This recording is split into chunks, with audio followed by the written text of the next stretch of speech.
കേൾക്കുന്നത് എത്ര പേർക്ക് സന്തോഷം? Hallelujah. The theological explanation about Christ and the church. അതാണ് ലേഖനങ്ങളുടെ ആന്തരിക പ്രമേയം. കുഞ്ഞുങ്ങളറിയാൻ വേണ്ടിയാണ് അത് ആംഗലേയത്തിലൊക്കെ പറയുക. പഠിക്കുന്ന കുഞ്ഞുങ്ങൾ ഓർത്തുകൊള്ളണം.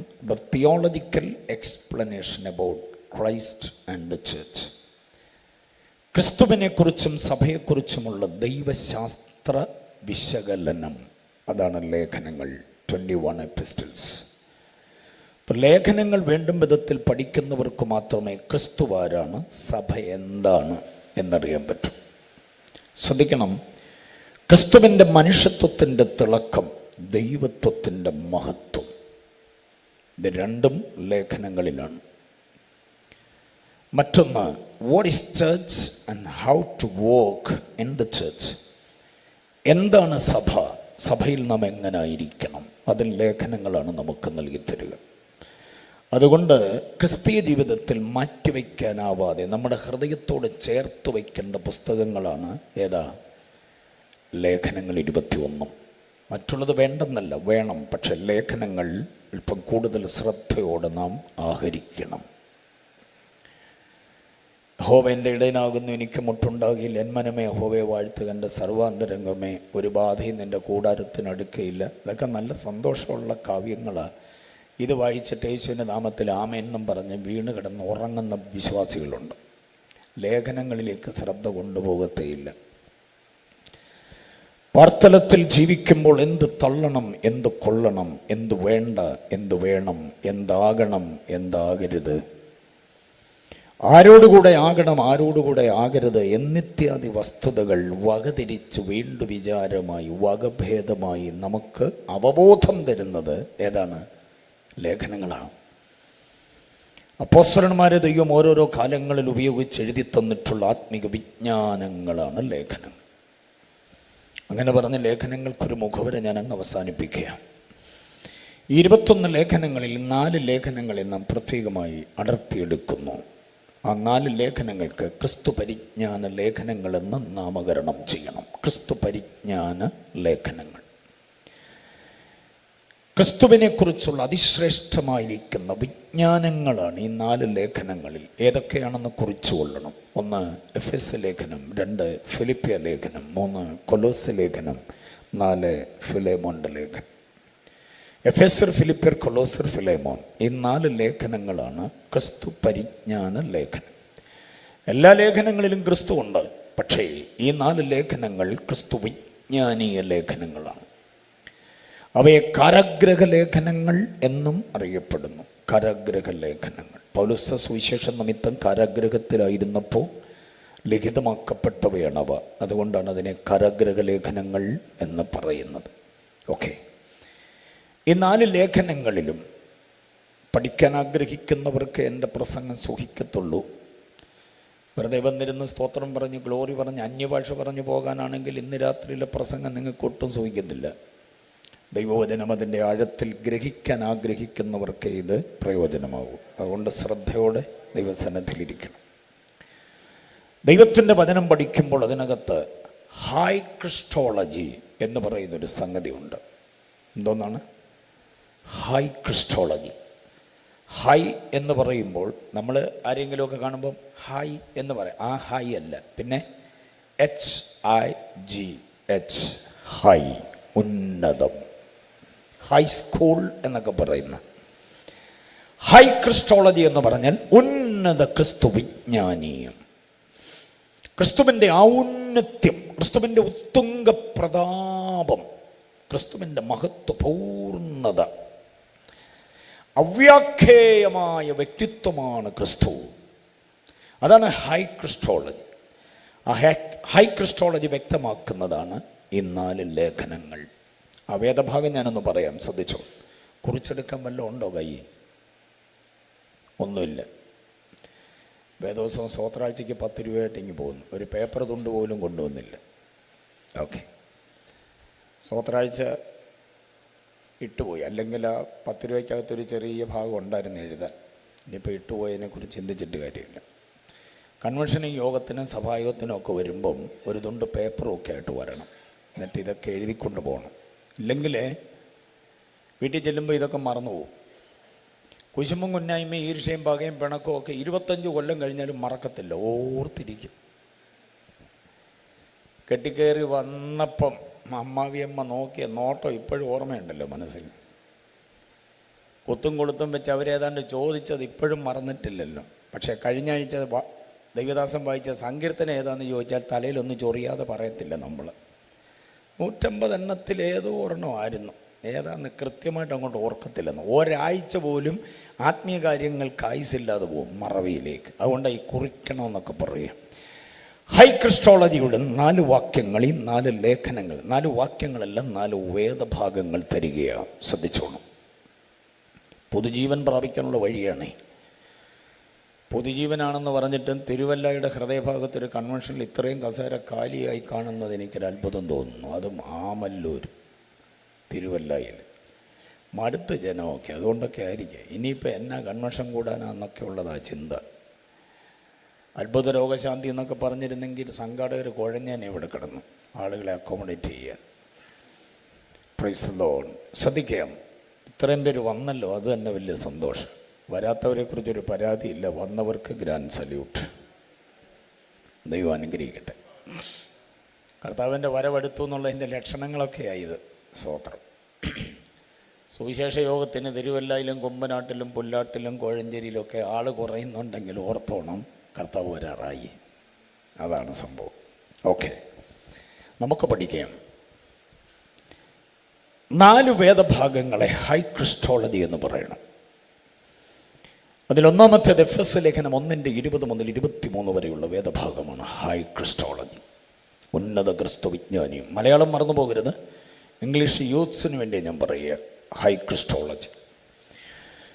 എഫെസ്യ ലേഖനം 1:20 മുതൽ 23 വരെ. അവനെ മരിച്ചവരുടെ ഇടയിൽ നിന്ന് ഉയർപ്പിച്ച് സകല ശക്തിക്കും വാഴ്ചകൾക്കും അധികാരത്തിനും കർത്തൃത്വത്തിനും അത്യന്തം മീതെ ഇരുത്തുകയും സകലത്തും അവൻ്റെ കാൽ കീഴിയാക്കി.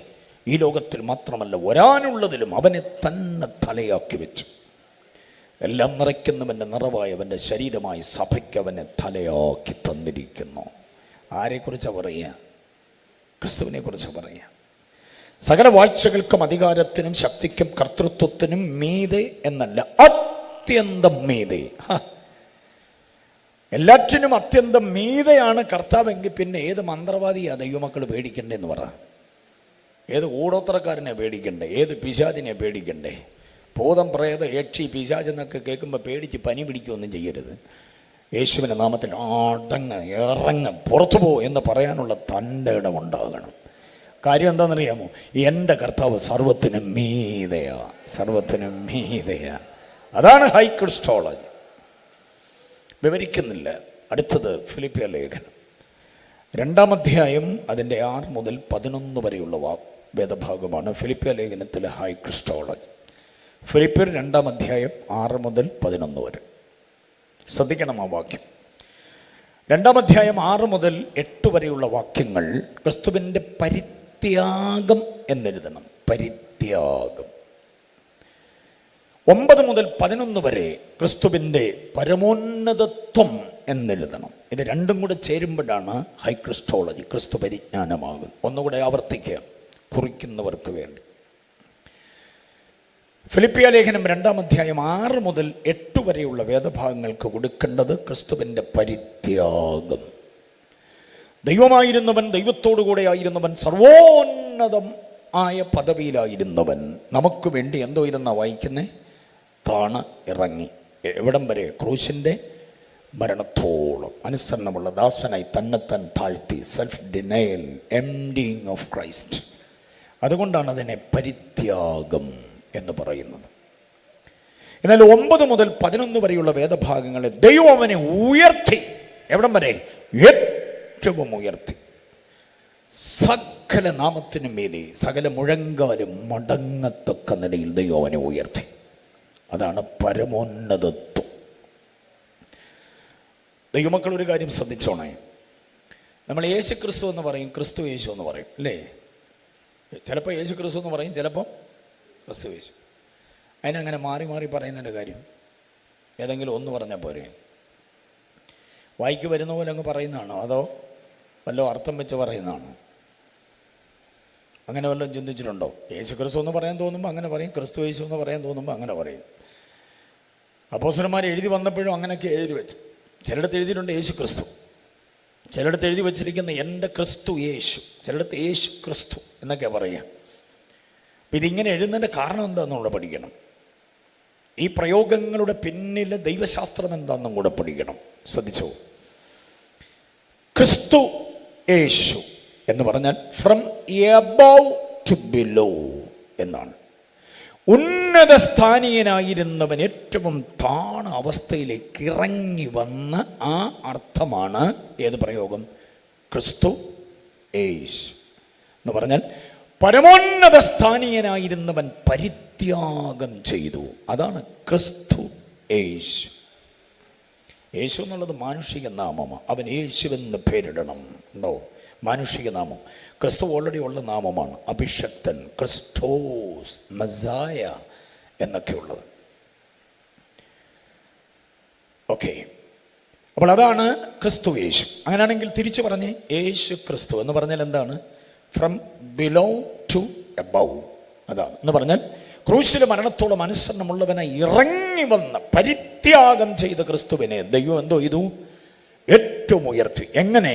ഏറ്റവും മീതെ, സർവത്തിനും മീതെ. അതാണ് യേശു ക്രിസ്തു എന്ന് പറയുന്നത്. ഇത് രണ്ടും കൂടെ സമഞ്ജസമായി സമ്മേളിപ്പിക്കപ്പെട്ടിരിക്കുന്ന ഒരു വേദഭാഗമാണ് ഫിലിപ്പിയ ലേഖനം 2-ാം അധ്യായം 6 മുതൽ 11 വരെയുള്ള വേദഭാഗം.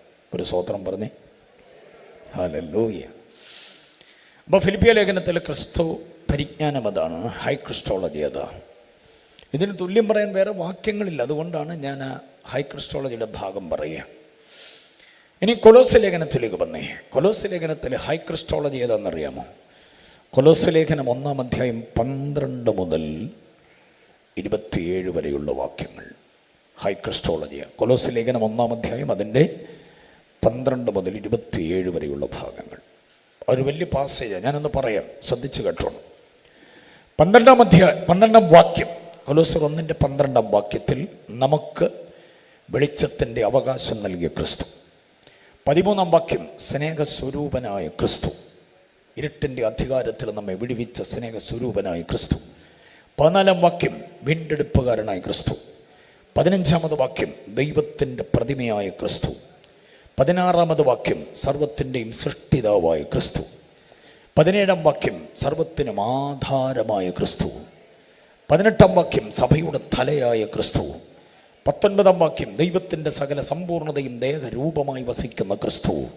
20-ാം വാക്യം, രക്തം കൊണ്ട് നമുക്ക് സമാധാനമുണ്ടാക്കിയ ക്രിസ്തു. 21, 22 വാക്യം, നമ്മെ ദൈവത്തോട് നിരപ്പിച്ച ക്രിസ്തു. മനസ്സിലാകുന്നുണ്ടോ? 27-ാമത് വാക്യം, മഹത്വത്തിൻ്റെ പ്രത്യാശയായ ക്രിസ്തു. 27-ാം വാക്യത്തിൽ വേറൊരു കാര്യമുള്ളത്, നമ്മുടെ ഹൃദയങ്ങളിൽ വാസം ചെയ്യുന്ന ക്രിസ്തു. ഹല്ലേലൂയ. 28-ാമത് വാക്യത്തിൽ, നമ്മെ എല്ലാറ്റിലും തികഞ്ഞവരാക്കുന്ന ക്രിസ്തു. ഓ, സ്തോത്രം പറഞ്ഞില്ലല്ലോ നിങ്ങൾ.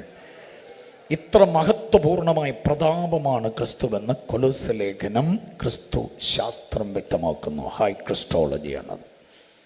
അപ്പോൾ ഈ 3 ലേഖനത്തിലെയും കണ്ടു. ഏതൊക്കെ ലേഖനത്തിലെയാ? എഫേസ്യർ, ഫിലിപ്പിയർ, കൊലോസ്യർ. അടുത്തത് ഫിലേമോന്റെ ലേഖനമാണ്.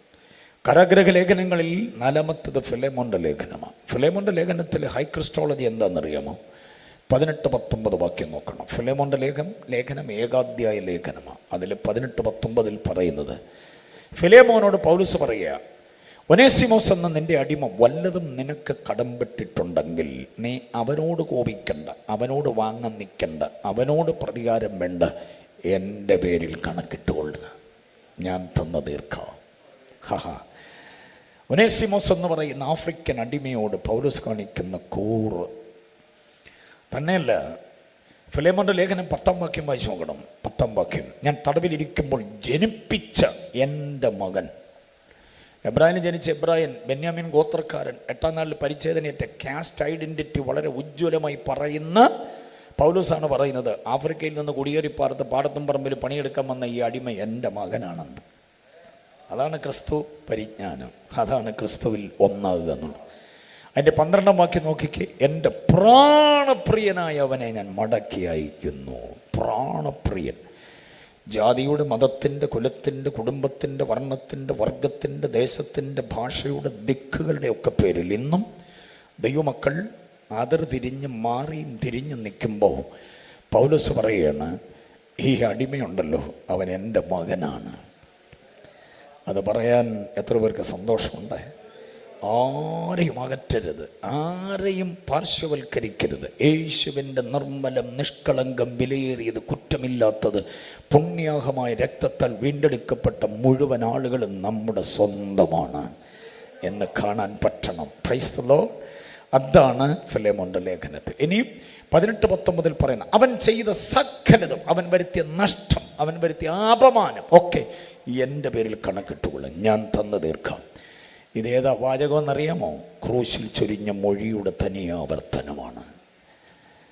ഇവർ ചെയ്തത് എന്തെന്നറിയാൽ ഇവരോട് അതെല്ലാം എൻ്റെ പേരിൽ കണക്കിട്ടുകൊള്ളുക പിതാവേ എന്ന് പിതാവിനോട് പ്രാർത്ഥിക്കുന്ന ക്രിസ്തുവിൻ്റെ മൊഴിയുടെ അനുഗ്രഹിത തനിയാവർത്തനമാണ് ഫിലേമോന്റെ ലേഖനത്തിൽ കാണുക. അപ്പോൾ ഫിലേമോന്റെ ലേഖനവും ക്രിസ്തു പരിജ്ഞാന ലേഖനമാണ്.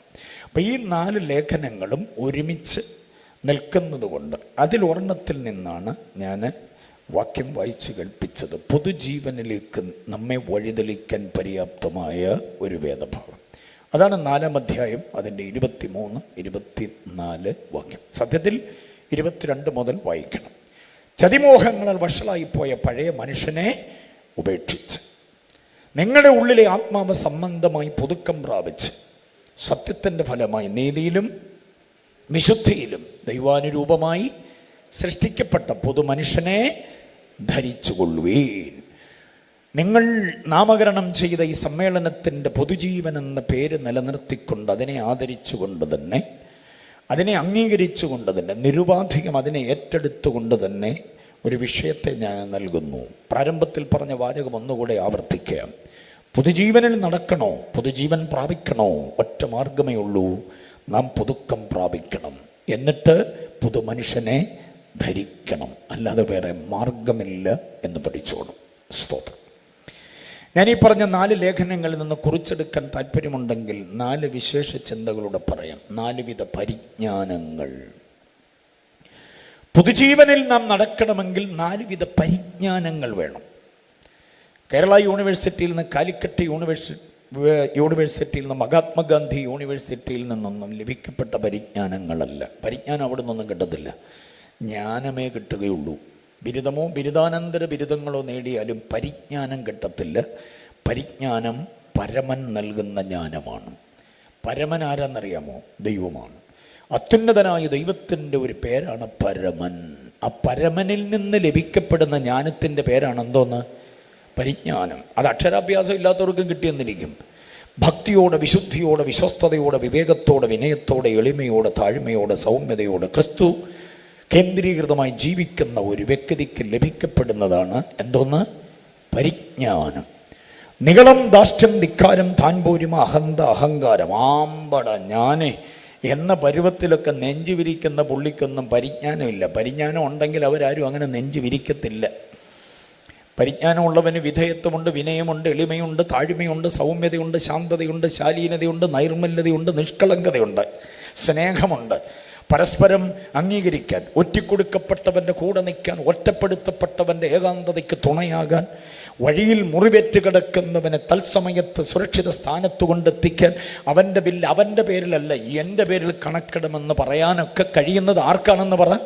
പരിജ്ഞാനമുള്ളവർക്ക്. അപ്പം നമ്മൾ പൊതുജീവനിൽ നടക്കണമെങ്കിൽ എന്തോ വേണം? പറഞ്ഞേ, എന്തോ വേണം? പരിജ്ഞാനം വേണം. 4 പരിജ്ഞാനങ്ങൾ ഈ 4 ലേഖനങ്ങൾ തരുന്നുണ്ട്. അതും കൂടെ ഒന്ന് കുറിച്ചേരെ. ഒന്നാമത്തെ പരിജ്ഞാനം പിതാവായ ദൈവത്തെക്കുറിച്ചുള്ള പരിജ്ഞാനമാണ്. എഫെസ്യ ലേഖനം 1:17 വാക്യം. പൗലോസിൻ്റെ പ്രാർത്ഥനയിൽ പൗലോസ് പറയുകയാണ്, പിതാവായ ദൈവത്തെക്കുറിച്ചുള്ള പരിജ്ഞാനം നിങ്ങൾ പ്രാപിക്കേണ്ടതിന് നിങ്ങളുടെ ഹൃദയദൃഷ്ടി പ്രകാശിച്ചിട്ട് പിതാവായ ദൈവത്തെക്കുറിച്ചുള്ള പരിജ്ഞാനം പ്രാപിക്കണം. കണ്ടോ, ദൈവം ആരാണെന്ന പരിജ്ഞാനം. പിതാവായ ദൈവം എന്ന് പറഞ്ഞാൽ ഏകസത്യ ദൈവം. യോഹന്നാൻ 17:3 അങ്ങനെ പറയുന്നുണ്ട്, ഏകസത്യ ദൈവം. ദൈവത്തെക്കുറിച്ചുള്ള പരിജ്ഞാനമല്ല, പകരം പിതാവായ ദൈവത്തെക്കുറിച്ച്. ഇവിടെ മനുഷ്യർ ദൈവങ്ങളാണ്, ആണും പെണ്ണും ദൈവങ്ങളാണ്, കാട്ടുമൃഗങ്ങളും നാട്ടുമൃഗങ്ങളും ദൈവങ്ങളാണ്, പറവകളും പ്രാണികളും ദൈവങ്ങളാണ്. ഇന്ദ്രജാല മഹേന്ദ്രജാല പരിപാടികൾ ചെയ്യാൻ കഴിയുന്ന സിദ്ധന്മാരൊക്കെ ദൈവങ്ങളായി അവരോധിക്കപ്പെടുന്ന ഒരു രാജ്യത്താണ് നമ്മൾ ജീവിക്കുക. ഒഴുകി വരുന്ന പുഴ ദൈവമാണ്, വീശിയടിക്കുന്ന കാറ്റ് ദൈവമാണ്. കണ്ടോ, അലറിപ്പതഞ്ഞ് കരയിലേക്ക് കയറി വരുന്ന തിരമാല ദൈവമാണെന്ന് കണ്ട് നമിക്കുന്നവരുണ്ട്. അപ്പം ദൈവമെന്ന് പറയുന്ന കൺസെപ്റ്റ് ഇവിടെ വികലമാകുമ്പോൾ നാം പ്രാപിക്കേണ്ട പരിജ്ഞാനം ദൈവത്തെക്കുറിച്ചല്ല, ഏകസത്യ ദൈവത്തെക്കുറിച്ച്, അഥവാ പിതാവായ ദൈവത്തെക്കുറിച്ച്. ആകാശം അതിലുള്ളതെല്ലാം, ഭൂമി അതിലുള്ളതെല്ലാം, സമുദ്രം അതിലുള്ളതെല്ലാം ഉണ്ടാക്കിയ ജീവനായ ദൈവത്തെക്കുറിച്ചുള്ള പരിജ്ഞാനം നാം പ്രാപിക്കും. അതാണ് എഫെസ്യ ലേഖനം 1:17. ഇനി ഫിലിപ്പിയ ലേഖനത്തിലേക്ക് വന്നേ, അവിടെ ഒരു പരിജ്ഞാനമുണ്ട്. ഫിലിപ്പിയ ലേഖനം 3:8 കുറിച്ചോണേ. ഫിലിപ്പിയർ 3:8. എൻ്റെ കർത്താവായ ക്രിസ്തു യേശുവിനെ കുറിച്ചുള്ള പരിജ്ഞാനത്തിൻ്റെ ശ്രേഷ്ഠത നിമിത്തം ഞാനിപ്പോഴും എല്ലാം ഛേദമെന്നുണ്ടെന്നു. അപ്പോൾ രണ്ടാമത് വേണ്ടുന്ന പരിജ്ഞാനം ഏതാ? പുതുജീവനിൽ നടക്കണമെങ്കിൽ ക്രിസ്തു പരിജ്ഞാനം അനിവാര്യമാണ്. ഒന്ന്, പിതാവായ ദൈവത്തെക്കുറിച്ചുള്ള പരിജ്ഞാനം, God the Father. 2, God the Son, പുത്രനെ കുറിച്ചുള്ള പരിജ്ഞാനം. അതാണ് എൻ്റെ കർത്താവ്. ആ പ്രയോഗം എനിക്ക് ഭയങ്കര ഇഷ്ടമാണ്. പൗലോസിൻ്റെ പ്രയോഗങ്ങൾ. ക്രിസ്തു കഴിഞ്ഞാൽ പിന്നീട് ഞാൻ ഏറ്റവും അധികം പ്രണയിക്കുന്നത് ദാവീദിനെയും ഗോലിയാത്തിനെയും ഒന്നുമല്ല, എൻ്റെ കർത്താവിനെ തന്നെ. കർത്താവാണ് എൻ്റെ ഒന്നാമത്തെ പ്രണയിതാവ്. 2, പൗലോസിനെ തന്നെയാണ്. കർത്താവിനെ ഇങ്ങനെ അങ്ങോട്ട് അവതരിപ്പിക്കുന്ന പൗലോസിൻ്റെ ആവിഷ്കാര ഭംഗി എത്ര ഗംഭീരമെന്നറിയാമോ? പൗലോസ് പറയുക, എൻ്റെ കർത്താവായ ക്രിസ്തു. വേറെ ആരുടെ അല്ലെന്ന് തോന്നിപ്പോകും. സ്വാർത്ഥമതിയാണോ പൗലോസ് തോന്നുന്നു? പക്ഷേ സ്നേഹം കൊണ്ട് പറയുകയാണ്, ആരുടെ കർത്താവ്? എൻ്റെ കർത്താവ്, എൻ്റെ കർത്താവായ ക്രിസ്തു യേശു. അപ്പോൾ ക്രിസ്തുവിനെ തൻ്റേതാക്കി അങ്ങ് അവതരിക്കും. പൗലോസിൻ്റെ ലേഖനങ്ങൾ, പൗലോസിൻ്റെ പ്രസ്താവനകൾ നിങ്ങൾ പഠിക്കുമ്പോൾ എൻ്റെ കർത്താവ്, എൻ്റെ സുവിശേഷം ഉണ്ടോ, എൻ്റെ പ്രിയരെ, എൻ്റെ വാഞ്ചിതരെ, എൻ്റെ പ്രാർത്ഥന, എൻ്റെ പ്രാണപ്രിയൻ എന്നൊക്കെ പറയുന്ന ഒത്തിരി പ്രയോഗങ്ങളുണ്ട്. വാരി കൂട്ടണം അതെല്ലാം കൂടെ. അപ്പോൾ പൗലോസിന് സുവിശേഷത്തോടുള്ള പ്രതിബദ്ധത എന്താണെന്ന് നമുക്ക് മനസ്സിലാക്കാൻ പറ്റും. അത് പറയാൻ നമുക്ക് കഴിയണം. എൻ്റെ സഭ, എൻ്റെ വിശ്വാസികൾ, എൻ്റെ പാസ്റ്റർ, ഇതാപ്പാടെ നമ്മൾ പറയുന്നത് എൻ്റെ ഭാര്യ, എൻ്റെ പിള്ളേർ. അങ്ങനെ പറഞ്ഞാൽ മതിയോ? പോരാ. കർത്താവ് എൻ്റേതാകണം, സഭ എൻ്റേതാണെന്ന് പറയാൻ പറ്റും. എവിടെ കൂടുന്നു? ഞങ്ങളിങ്ങനെ എവിടെയും കൂടുന്നുണ്ട്. ചിലപ്പോൾ അവിടെ പോകും, ചിലപ്പോൾ ആഴ്ച അപ്പുറത്ത് പോകും. ഇങ്ങനെ പലയിടത്താണ് പോവുക. ഒരിടത്ത് ഞങ്ങളുടെ പേര് സ്ഥിരമായിട്ട് എഴുതിയിട്ടില്ല, അങ്ങനെ സൗകര്യപൂർവ്വം പോവുകയാണെന്നാണ് ചിലരുടെ പരിപാടി. പക്ഷേ എൻ്റെ മാതൃസഭ, എൻ്റെ പാസ്റ്റർ, അതിനുള്ളൊരു പ്രതിബദ്ധത നമുക്ക് വലുതായിരിക്കണം. ആ കൂറ് അതാണ് സംഗതി. മനസ്സിലായില്ലേ? അപ്പം അതാണ് പൗലോസ് പറഞ്ഞത്, എൻ്റെ സുവിശേഷം അതാകുന്നു എൻ്റെ സുവിശേഷം. എൻ്റെ സുവിശേഷപ്രകാരം ന്യായം വിധിക്കുന്ന നാളിൽ എൻ്റെ പ്രാണപ്രിയൻ, എൻ്റെ പ്രിയനും എൻ്റെ വാഞ്ചിതരും എൻ്റെ കിരീടവുമായുള്ളവരേ. ആ കൂട്ടത്തിലാണ് പറയുക. വേറൊരു കാര്യം പറയുന്നുണ്ട്, ഗംഭീരമായൊരു കാര്യം. എൻ്റെ ദൈവമോ നിങ്ങളുടെ ബുദ്ധിമുട്ടൊക്കെയും തൻ്റെ ധനത്തിനൊത്തവണ്ണം. അവിടെ എല്ലാം പൗലോസ് ചേർക്കുന്ന ആ എൻ്റെ എന്ന പ്രയോഗം വളരെ സംഗതിയാണ്. എൻ്റെ എൻ്റെ എൻ്റെ നമ്മൾ പ്രസംഗിക്കും പാടുകയൊക്കെ ചെയ്യുമ്പോൾ നിൻ്റെ നിൻ്റെ നിൻ്റെ എന്ന് പറഞ്ഞാൽ ഞാൻ അതുമായിട്ടൊന്നും ഒരു ബന്ധവുമില്ല. നിൻ്റെ കർത്താവ്, നിൻ്റെ ദൈവമാണ്, നിൻ്റെ പ്രശ്നമാണ്, നിൻ്റെ പ്രശ്നത്തിന് കർത്താവ് ഇന്ന് പരിഹാരമാണ്. ആകെപ്പാടെ 10-32 വയസ്സേ ഉള്ളൂ. പുള്ളി കയറി നിന്ന് പ്രസംഗിക്കുമ്പോഴും നിൻ്റെ നിൻ്റെ എന്ന് പറയും. ഇവൻ്റെ വല്യപ്പച്ചൻ വരെ അതിനകത്ത് ഇരിപ്പുണ്ട്. അപ്പോൾ ഈ നിൻ്റെ എന്നുള്ളത് ആരുടെ നേരെയാണ് പറയുന്നത്? അങ്ങനെയൊക്കെ ചില ഗതികേടുകളുണ്ട് ആധുനിക ആത്മിക ശുശ്രൂഷ തലങ്ങളിലൊക്കെ. പൗലോസ് പറയുന്നു, എൻ്റെ ദൈവം, എൻ്റെ കർത്താവ്, എൻ്റെ ക്രിസ്തു, എൻ്റെ സുവിശേഷം, എൻ്റെ ചർച്ച്, എൻ്റെ ദൗത്യം, എന്നെ ഏൽപ്പിച്ചിരിക്കുന്ന സുവിശേഷീകരണം. അപ്പം ഇവിടെ ഞാൻ പറഞ്ഞു വന്ന ഇതാണ്, എൻ്റെ കർത്താവായ ക്രിസ്തു യേശുവിനെ കുറിച്ചുള്ള പരിജ്ഞാനത്തിൻ്റെ ശ്രേഷ്ഠത നിമിത്തം ഞാൻ സകലതും ഛേദമെന്ന്. എന്തോ അങ്ങളെ ഛേദമെന്നുണ്ടെന്ന് എന്തുവാ? ഫിലിപ്പിയ ലേഖനം 4-ാം അധ്യായം അതിൻ്റെ 3-ാം അധ്യായം 4-ാം വാക്യം മുതൽ 7-ാം വാക്യം വരെ തൻ്റെ കാസ്റ്റ് ഐഡൻറ്റിറ്റി പറയുമ്പോൾ, 8-ാം നാളിൽ പരിച്ഛേദനേറ്റവൻ എബ്രായന് ജനിച്ച എബ്രായൻ പരീശനാണ്, ന്യായപ്രമാണം സംബന്ധിച്ച് അനന്യനാണ്, ന്യായപ്രമാണത്തിന് ശുഷ്കാന്തി സംബന്ധിച്ച സഭയെ ഉപദ്രവിച്ചത് എന്നൊക്കെ അക്കമിട്ട് തൻ്റെ കാസ്റ്റ് ഐഡൻറ്റിറ്റി പറയുമ്പോൾ 8-ാം വാക്യത്തിൽ പറയുന്നു, ഇതൊക്കെ അങ്ങനെ ആണെങ്കിലും, അതിലൊക്കെ എനിക്ക് വലിപ്പമുണ്ടെങ്കിലും എൻ്റെ കർത്താവിനെക്കുറിച്ചുള്ള പരിജ്ഞാനം എൻ്റെ അകത്ത് കയറിയപ്പോൾ ഞാൻ ഇതെല്ലാം എടുത്ത് പുറത്ത് കളഞ്ഞു. മനസ്സിലായില്ലേ? അതെല്ലാം ഞാൻ ഉപേക്ഷിച്ചു എന്നാ പറയുക. ഞാനതെല്ലാം ചവറെണ്ണി എന്നാണ്. ദൈവമക്കൾ ശ്രദ്ധിച്ചോണം. വേദോത്സവത്തിൽ ഇല്ലാത്ത ചില പദങ്ങളും കൊണ്ട് ചിലർ ഈ വാക്യമൊക്കെ ഇങ്ങനെ പൂരിപ്പിക്കാറുണ്ട്. ചപ്പെന്നും ചവറെന്ന്, ചപ്പെന്നൊന്നും പുസ്തകത്തിലില്ല, ചുമ്മാ അത് പറഞ്ഞു നടക്കല്ല. വേദോത്സവത്തിലുള്ള ഒരേ ഒരു കാര്യം ചവറെന്നെണ്ണെന്ന് തോന്നുന്നു. ഈ ചപ്പ ആര് ചേർത്താന്ന് ഒരു പിടിയില്ല. ആ പുള്ളിയെ ഞാനും ഇങ്ങനെ തപ്പി നടക്കുക. വേദോത്സവത്തിലില്ലാത്തൊന്നും നമ്മൾ പറഞ്ഞു നടക്കരുത്. പ്രത്യേകിച്ച് തിരുവല്ലക്കാർ, നിങ്ങളൊക്കെ ഭയങ്കര പ്രബുദ്ധതയുള്ളവർ ആത്മീയ തലത്തിൽ. പിന്നെ കുമ്പനാട്, തിരുവല്ല എന്നൊക്കെ പറഞ്ഞാൽ അമ്പോ പേടിക്കണം. ആത്മീയ തലത്തിലെ ഭീകരജീവികളാണ് നിങ്ങളൊക്കെ. അതുകൊണ്ട് നിങ്ങളാരും ഈ ചപ്പെന്നൊന്നും പറഞ്ഞു നടക്കരുത്. വേദോത്സവത്തിലില്ലാത്തൊരു പ്രയോഗമാണ് ചവറെന്നൊരു പ്രയോഗമുണ്ട്. ഞാൻ ചവറെന്നെണ്ണുന്നു. ആ ചവറിൻ്റെ കൂട്ടത്തിൽ എന്തും കൂടെ ചേർത്തേക്കുവാണ് ചപ്പ്. വേദോത്സവത്തിലില്ലാത്ത ഒത്തിരി കാര്യങ്ങൾ ഇതുപോലെ പറയുന്നുണ്ട്. ഞാനത് മിക്കവാറും പ്രസംഗങ്ങളിൽ ഇത് പറയാറുണ്ട്. കാരണം കേൾക്കുന്നവരൊക്കെ ഓൺലൈനിൽ ശ്രദ്ധിക്കുന്നവരും കൂടെ ശ്രദ്ധിച്ചോണം. പുസ്തകത്തിലില്ലാത്ത നടപടികളൊന്നും നമ്മൾ പറയരുത്, പുസ്തകത്തിലില്ലാത്ത പദങ്ങളൊന്നും.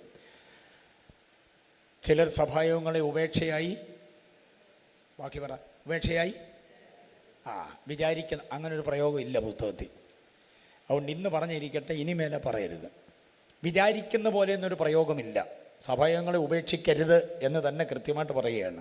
അവിടെ നമ്മൾ മലയാളികൾ എഴുതി ചേർത്തൊരു സാധനമാണ് എന്തോന്ന്, വിചാരിക്കുന്ന പോലെ. അങ്ങനെയൊന്നും പുസ്തകത്തിലില്ല. എബ്രായ ലേഖനം 10-24 വാക്യം നോക്കണം. വിചാരിക്കുന്ന പോലെ എന്നൊരു പ്രയോഗമേ ഇല്ല അവിടെ. നമ്മൾ മാത്രം പറയുന്ന സംഭവമാണ്. ദൈവം ആത്മാവാകുന്നു, അവനെ ആരാധിക്കുന്നവർ ആത്മാവിലും. അപ്പോൾ അവളത് കേട്ടിട്ട് പറയുകയാണ്, ആ മലയിലുമല്ല ഈ മലയിലുമല്ല. അങ്ങനൊരു മലയുണ്ടോ? വാക്യത്തിൽ അങ്ങനൊരു മലയില്ല. ആ മലയിലുമല്ല യെരുശലേമിലുമല്ല, അങ്ങനെയാണ് വാക്യം. അതിന് നമ്മൾ യെരുശലേം ഇടിച്ച് കളഞ്ഞിട്ട് എന്തോ പണിതേക്കും അവിടെ? മല പണിതേക്കുവാണ്. വേദോത്സവത്തിൽ ഇല്ലാത്തതൊക്കെ പറഞ്ഞു നടക്കേ. ജനറൽ കൺവെൻഷനും സെൻട്രൽ കൺവെൻഷനും സെക്ഷൻ കൺവെൻഷനും എല്ലാം മുതിർന്ന നേതാക്കന്മാരടക്കം തലയിൽ അപ്പവും മീഞ്ഞും എടുത്ത് വെച്ചോണ്ട് തൊണ്ടയ്ക്ക് വൈബ്രേഷൻ ഇട്ട്, പ്രിയമുള്ളവരെ നമ്മുടെ കർത്താവ് കൂടി വരുമ്പോഴൊക്കെയും ചെയ്യാൻ പറഞ്ഞിട്ടുണ്ടോ? കൂടി വരുമ്പോഴൊക്കെ അപ്പം നുറുക്കാൻ പറഞ്ഞിട്ടുണ്ടോ? അങ്ങനെ വാക്യമുണ്ടോ വേദോത്സവത്തിൽ? ഇല്ലെന്ന്.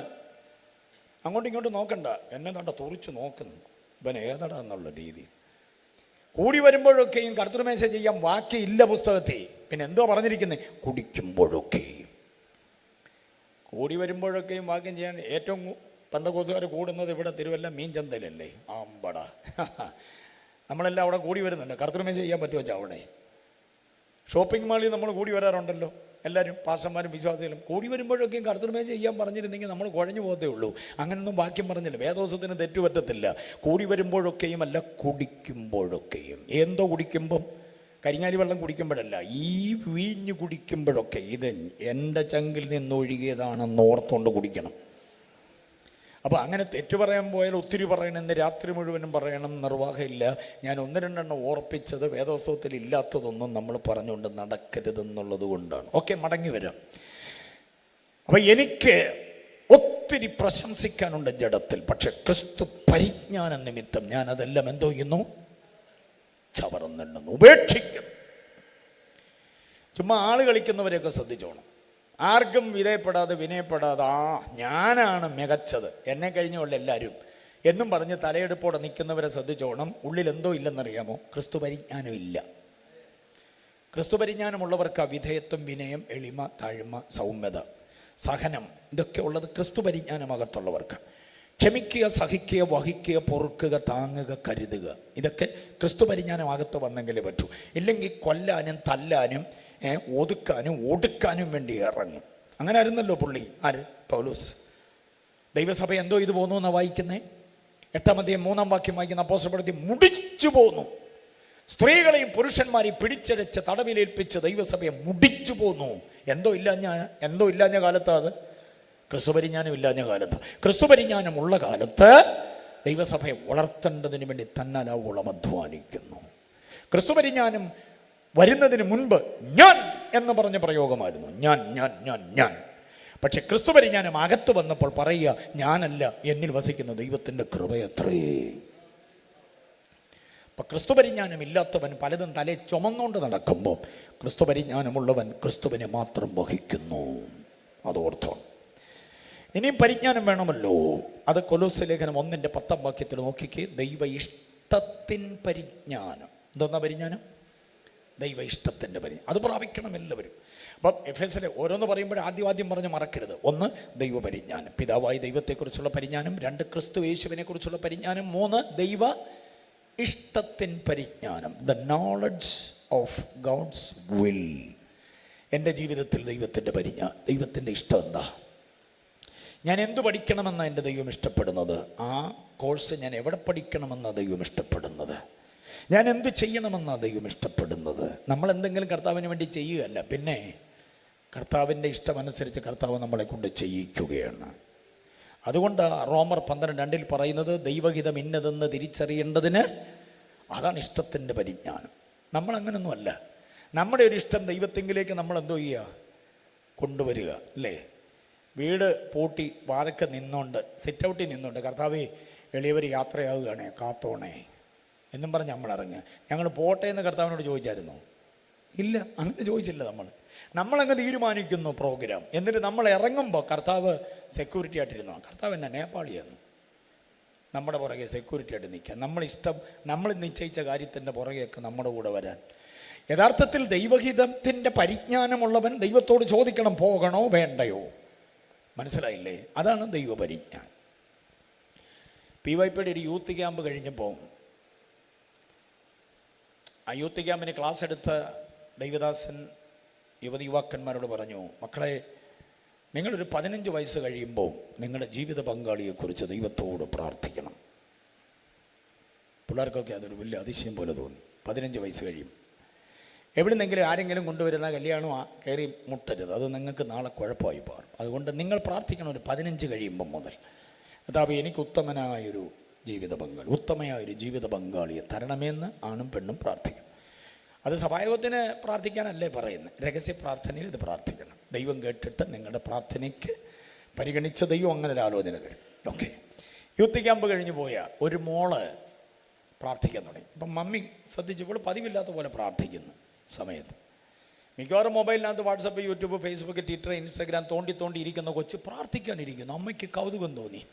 അമ്മയുടെ ഒരു ഷാളൊക്കെ എടുത്തിട്ടിട്ട് മമ്മി ഇരിക്കുന്ന പോലെ മുഴങ്കാലിരുന്നിങ്ങനെ. ഇവിടെ എന്തോ പ്രാർത്ഥിക്കുന്നതെന്നറിയാം. മമ്മി പതിയെ, മക്കളുമാരെല്ലാം ശ്രദ്ധിച്ചോണം, നിങ്ങളുടെ മമ്മി മിടുക്കിയല്ല മിടുമിടുക്കിയാണ്, അറിയാം. നിങ്ങളുടെ സകല ചലനങ്ങളും അവർ ശ്രദ്ധിക്കുന്നുണ്ടെന്ന് ഓർത്തോണം. അപ്പം മമ്മി പുറകെ പോയി നിന്ന് ഇവിടെ പ്രാർത്ഥിക്കുന്ന എന്തോ എന്ന് ശ്രദ്ധിച്ചു. അപ്പോൾ പ്രാർത്ഥിക്കുന്നത് വിഷയം കേട്ട് മമ്മി ഞെട്ടിപ്പോയി. എന്തോ പ്രാർത്ഥിക്കുന്നറിയോ? കർത്താവേ, എനിക്ക് ഉത്തമനായൊരു ജീവിത പങ്കാളിയെ തരണം. മമ്മിക്ക് അത്ഭുതം തോന്നി. യൂത്ത് ക്യാമ്പിന് പോയതിൻ്റെ ഗുണമാണ്. അപ്പം മമ്മി പിന്നെ ഇവിടെ രഹസ്യ പ്രാർത്ഥനകളൊക്കെ ശ്രദ്ധിക്കാൻ തുടങ്ങി. പിറ്റേ ദിവസം മമ്മി ശ്രദ്ധിച്ചപ്പോൾ ഇന്നലെ പ്രാർത്ഥിച്ചതിലും ചെറിയൊരു വ്യത്യാസം. കർത്താവേ, ഉത്തമനായ ജീവിത പങ്കാളി എന്നൊക്കെ ഞാൻ ഇന്നലെ പ്രാർത്ഥിച്ചു. പക്ഷേ ഞാൻ അല്പം കൂടെ ചിന്തിച്ചപ്പോഴാണ് എനിക്ക് കർത്താവിൻ്റെ വേല ചെയ്യുന്നൊരു ദൈവദാസനെ തന്നെ തരണം. ഓക്കെ, മമ്മിക്ക് ഒത്തിരി സന്തോഷമായി. 3-ാം ദിവസം മമ്മി ശ്രദ്ധിച്ചപ്പോൾ പ്രാർത്ഥനയിൽ വേറൊരു വ്യത്യസ്തത. കർത്താവിൻ്റെ വേലക്കാരൻ എന്നൊക്കെ പറഞ്ഞാൽ ചുമ്മാ കേരളത്തിലൂടെ നടക്കുന്ന ഒരാളിനെ എനിക്ക് വേണ്ട. നോർത്ത് ഇന്ത്യയിൽ സകല ത്യാഗങ്ങൾ അനുഭവിച്ച കർത്താവിൻ്റെ വേല ചെയ്യുന്ന ഒരാളിനെ എനിക്ക് വേണം. അപ്പോൾ കൊച്ചിന് നോർത്ത് ഇന്ത്യയോട് ഭയങ്കര ആത്മഭാരം, അമ്മയ്ക്ക് ഭയങ്കര അഭിമാനം തോന്നി. അടുത്ത ദിവസം അമ്മ ശ്രദ്ധിച്ചു. അപ്പോൾ കൊച്ചിൻ്റെ പ്രാർത്ഥന ശ്രദ്ധിക്കാൻ മമ്മിക്കും കൂടെ ഒരു ഉത്സാഹമായി.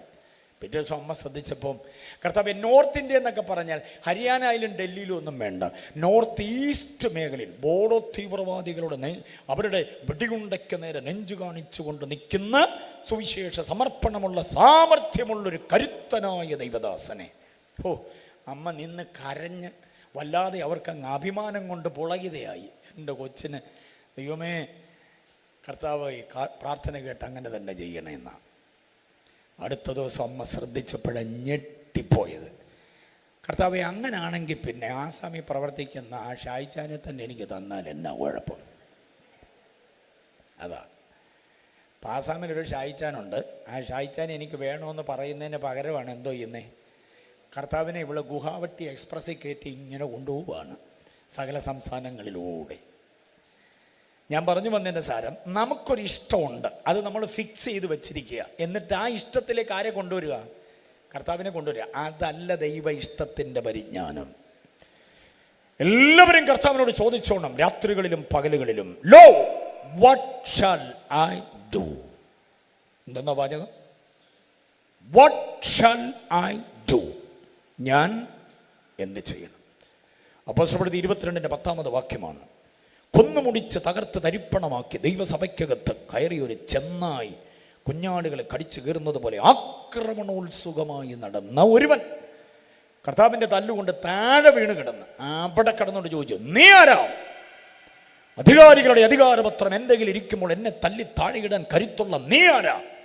അപ്പൊ പറഞ്ഞു, നീ ഉപദ്രവിക്കുന്ന യേശുവാ. ഓ, യേശുവാന്ന് കേട്ട് കഴിഞ്ഞപ്പോഴേ എല്ലാ ധിക്കാരവും, എല്ലാ ധാർഷ്ട്യവും, എല്ലാ അഹന്തയും അഹങ്കാരവും ഉരുകി ഒലിച്ചതുപോലെ പോയിട്ട് അവിടെ കിടന്നുകൊണ്ട് ചോദിക്കുന്ന ചോദ്യമാണ്, വാട്ട് ഷാൽ ഐ ഡു? ഞാൻ എന്ത് ചെയ്യണം? അതാണ് 22:10. അപ്പോസ്തലപ്രവൃത്തി 9 അത് പറഞ്ഞിട്ടില്ല, 26 പറഞ്ഞിട്ടില്ല, 22:10 അത് പറയുക. പൗലോസിന്റെ മാനസാന്തരത്തിന്റെ വൃത്താന്തം പൂർണ്ണമായി പഠിക്കണമെങ്കിൽ 9, 22, 26 അപ്പോസ്തലപ്രവൃത്തിയിലെ 3 അധ്യായങ്ങൾ പഠിച്ചെങ്കിലേ മാനസാന്തര വൃത്താന്തം പൂർണ്ണമാകുകയുള്ളൂ. ഏതൊക്കെ അധ്യായം? 9, 22, 26 ഇത് 3 പഠിക്കണം. അതിൽ 22:10 വാക്യത്തിലാണ് പറയുന്നത്, വാട്ട് ഷാൽ ഐ ഡു? സന്ധ്യപ്രാർത്ഥനയൊക്കെ ഉണ്ടോ വീട്ടിൽ? പിന്നെ കാണണമല്ലോ. എപ്പോഴാന്ന് തിട്ടമില്ലെന്നുള്ളതേ ഉള്ളൂ. ചിലപ്പോൾ 8 മണിക്ക്, ചിലപ്പോൾ 7:30, ചിലപ്പോൾ 8:30, ചിലപ്പോൾ 10 മണിക്ക്, അങ്ങനെയൊക്കെ. ആരെങ്കിലുമൊക്കെ വിരുന്ന് വരുമോ ഇല്ലയോ എന്നൊക്കെ ഉള്ളതിൻ്റെ അടിസ്ഥാനത്തിലായിരിക്കുന്നത്, അല്ലേ? കൃത്യമായൊരു സമയം വേണം. കൃത്യമായ സമയത്ത് സന്ധ്യയ്ക്ക് എല്ലാവരും കൂടി ഒരുമിച്ചിരുന്ന് പ്രാർത്ഥിക്കേണ്ടത് പപ്പയും മമ്മിയും മക്കളും എല്ലാം കൂടി ഒരുമിച്ച് കൈകോർത്ത് പ്രാർത്ഥിക്കുമ്പോൾ പ്രാർത്ഥിക്കേണ്ടത്, വാട്ട് ഷാൽ വി ഡു? ഭേദഗതി വരുത്തണം. വ്യക്തിപരമായ പ്രാർത്ഥനയിൽ ഓരോരുത്തരും ചോദിക്കണം, വാട്ട് ഷാൽ ഐ ഡു? ഞാൻ എന്ത് ചെയ്യണം? അത് 22:10 വാക്യം. അപ്പോസ്തലപ്രവൃത്തി 2:37 ഞങ്ങൾ എന്ത് ചെയ്യണം? വചനം കേട്ട് ഹൃദയത്തിൽ കുത്തുകൊണ്ടവർ വന്ന് ചോദിക്കുക, ഞാൻ എന്ത് ചെയ്യണമെന്നല്ല, പിന്നെ വാട്ട് ഷാൽ വി ഡു? ഞങ്ങൾ എന്ത് ചെയ്യണം? കുടുംബമായി ചോദിക്കണം, കർത്താവേ ഞങ്ങൾ എന്ത് ചെയ്യണം? ഞാനും എൻ്റെ കുഞ്ഞുങ്ങളും, ഞാനും എൻ്റെ പ്രിയപ്പെട്ടവളും കുഞ്ഞുങ്ങളും ഞങ്ങൾ എന്ത് ചെയ്യണം? ദൈവസഭയ്ക്ക് ഞങ്ങൾ എന്താ ചെയ്യേണ്ടത് കർത്താവേ? അവിടെ നിന്ന് ആലോചന തരണമേ. ഒരുമിച്ച് പ്രാർത്ഥിക്കണം. വ്യക്തിപരമായി പ്രാർത്ഥിക്കുമ്പോൾ ഞാൻ എന്ത് ചെയ്യണം കർത്താവേ? അങ്ങനെ ചോദിക്കുമ്പോൾ കർത്താവ് നമുക്ക് നൽകുന്ന ആലോചനയ്ക്കനുസരിച്ച് വേണം ചുവട് വയ്ക്കുവാൻ, കാര്യങ്ങൾ നീക്കുവാൻ. അതിന് ഏത് പരിജ്ഞാനം വേണമെന്നാണ് പറഞ്ഞേ? ഏത് പരിജ്ഞാനം വേണം? ഇഷ്ടത്തിൻ പരിജ്ഞാനം. കൊലോസ്യർ 1:10 വാക്യമാണ്. അപ്പോൾ എഫേസ്യർ 1:17, ഫിലിപ്പിയർ 3:8, പിന്നെ കൊലോസ്യർ 1:10 ഇഷ്ടത്തിൻ പരിജ്ഞാനം. ഇനി ഫിലേമോൻ്റെ ലേഖനത്തിൽ പരിജ്ഞാനമുണ്ട്, അതുകൂടെ പറഞ്ഞിട്ട് നമുക്ക് മുമ്പോട്ട് പോകാം. ഫിലേമോൻ്റെ ലേഖനത്തിലെ പരിജ്ഞാനം നന്മയുടെ പരിജ്ഞാനമാണ്. ഫിലേമോൻ 5 വാക്യം നോക്കിക്കേ, 5 വാക്യം. നിന്നിലുള്ള സകല നന്മയുടെയും പരിജ്ഞാനം. എന്താ നന്മയുടെ പരിജ്ഞാനം? വേറൊരുത്തന് വിശക്കുന്നുണ്ടോ? വേറൊരുത്തൻ നഗ്നനാണോ? അവൻ്റെ വീട്ടിൽ നിന്ന് നിലവിളി കേട്ടല്ലോ, എന്താ കാര്യം? ഓടിയെത്താൻ പറ്റുക. നമുക്ക് പാര വെച്ച പുള്ളിയായിരിക്കും, എന്നാലും ആ വീട്ടിൽ താമസിക്കുന്ന പാപ്പച്ചനും കറിയാച്ചനും അന്നമ്മയും ചെന്നമ്മയും ശോശാമ്മയും മേഴ്സിയും ഒന്നും അല്ല. ഗോപിയോ ശശിയോ രമണിയോ ഗോമതിയോ കല്യാണിയോ അബ്ദുൾ റഹ്മാനോ ലത്തീഫോ ലൈല ബീവിയോ ഒക്കെ ആയിരിക്കാം. എന്നാലും നന്മയുടെ പരിജ്ഞാനമുള്ളവൻ ഓടി അവിടെ എത്തും. മനസ്സിലായില്ലേ? നമ്മുടെ സഭയല്ല. ഇനി നമ്മുടെ സഭയാണെങ്കിൽ തന്നെ നമ്മുടെ സെൻറ്ററല്ല. ഓ പിന്നെ നമ്മുടെ സഭ, നമ്മുടെ സെൻറ്റർ, ഇതെല്ലാം കൂടെ നമ്മുടെ പാനൽ, ഇതെല്ലാം കൂടെ നോക്കിയേ നമുക്ക് ചെയ്യാൻ പറ്റുള്ളെങ്കിൽ അത് നന്മയുടെ പരിജ്ഞാനമല്ല, അതൊരുമാതിരി പൊളിറ്റിക്സാണ്. അതല്ല വേണ്ടത്. നന്മയുടെ പരിജ്ഞാനം ക്രിസ്തുവിൻ്റെ സ്നേഹത്തിൽ ചെയ്യുന്നത്. കരമുയർത്തി സ്തോത്രം പറയാൻ പറ്റും.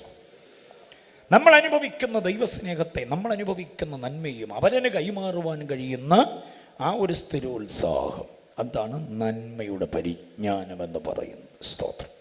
അപ്പം ഈ 4 ലേഖനങ്ങളിൽ നിന്ന് 8 കാര്യങ്ങൾ അങ്ങോട്ട് അവതരിപ്പിച്ചത് മറക്കാതെ സൂക്ഷിച്ചോണം. പഠനാർഹമായ ചിന്തകളെ മറക്കരുത്. ഇനി പുതുമനുഷ്യനാകുക, അതിനെക്കുറിച്ച് നമ്മൾ പഠിക്കാൻ പോവുക. പുതുജീവൻ പ്രാപിക്കണമെങ്കിൽ പുതുക്കം പ്രാപിക്കണം. പുതുക്കം പ്രാപിക്കാൻ എന്താ ചെയ്യേണ്ടതെന്ന് ആദ്യം ചിന്തിക്കുന്നു. ശ്രദ്ധിച്ചു. പുതുക്കം പ്രാപിക്കണമെങ്കിൽ നമ്മിലെ പഴയ മനുഷ്യനെ എന്തോ ചെയ്യണം? ഉപേക്ഷിക്കണം. 22 വാക്യം. ചതിമോഹങ്ങളാൽ വഷളായിപ്പോയ പഴയ മനുഷ്യനെ ഉപേക്ഷിക്കണം. പഴയ മനുഷ്യൻ എന്ന് പറഞ്ഞാൽ ആരാ? പുതിയ മനുഷ്യൻ എന്ന് പറഞ്ഞാൽ ആരാണ്? അതാണ് ഇനി പഠിക്കുന്നത്. ശ്രദ്ധിച്ചോണം. പഴയ മനുഷ്യൻ സമം ആദമ്യ പ്രകൃതമാണ്. ആദമ്യ പ്രകൃതം. പുതിയ മനുഷ്യനാരാ? ക്രിസ്തുവാണ്.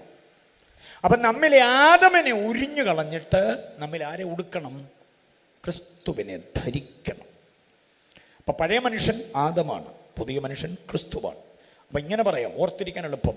പഴയ മനുഷ്യൻ ഒന്നാം ആദമാണ്, പുതിയ മനുഷ്യൻ ഒടുക്കത്തെ ആദമാണ്. ഓർത്തിരിക്കാൻ എളുപ്പമാണത്, അതുകൊണ്ട് അങ്ങനെ പറഞ്ഞു. ഒടുക്കത്തെ ആദം ആരാ? ക്രിസ്തുവാണ്. അപ്പം പഴയ മനുഷ്യനെ നമ്മിൽ നിന്ന് പറിച്ചു മാറ്റണം. ക്രിസ്തു എന്ന ഒടുക്കത്തെ ആദാമിനെ നമ്മുടെ ഉള്ളിലാക്കണം. നമുക്കൊക്കെ ഡ്യുവൽ സിം എന്ന് പറയുന്നത് പോലെ ഡ്യുവൽ പേഴ്സണാലിറ്റി ഉണ്ട്.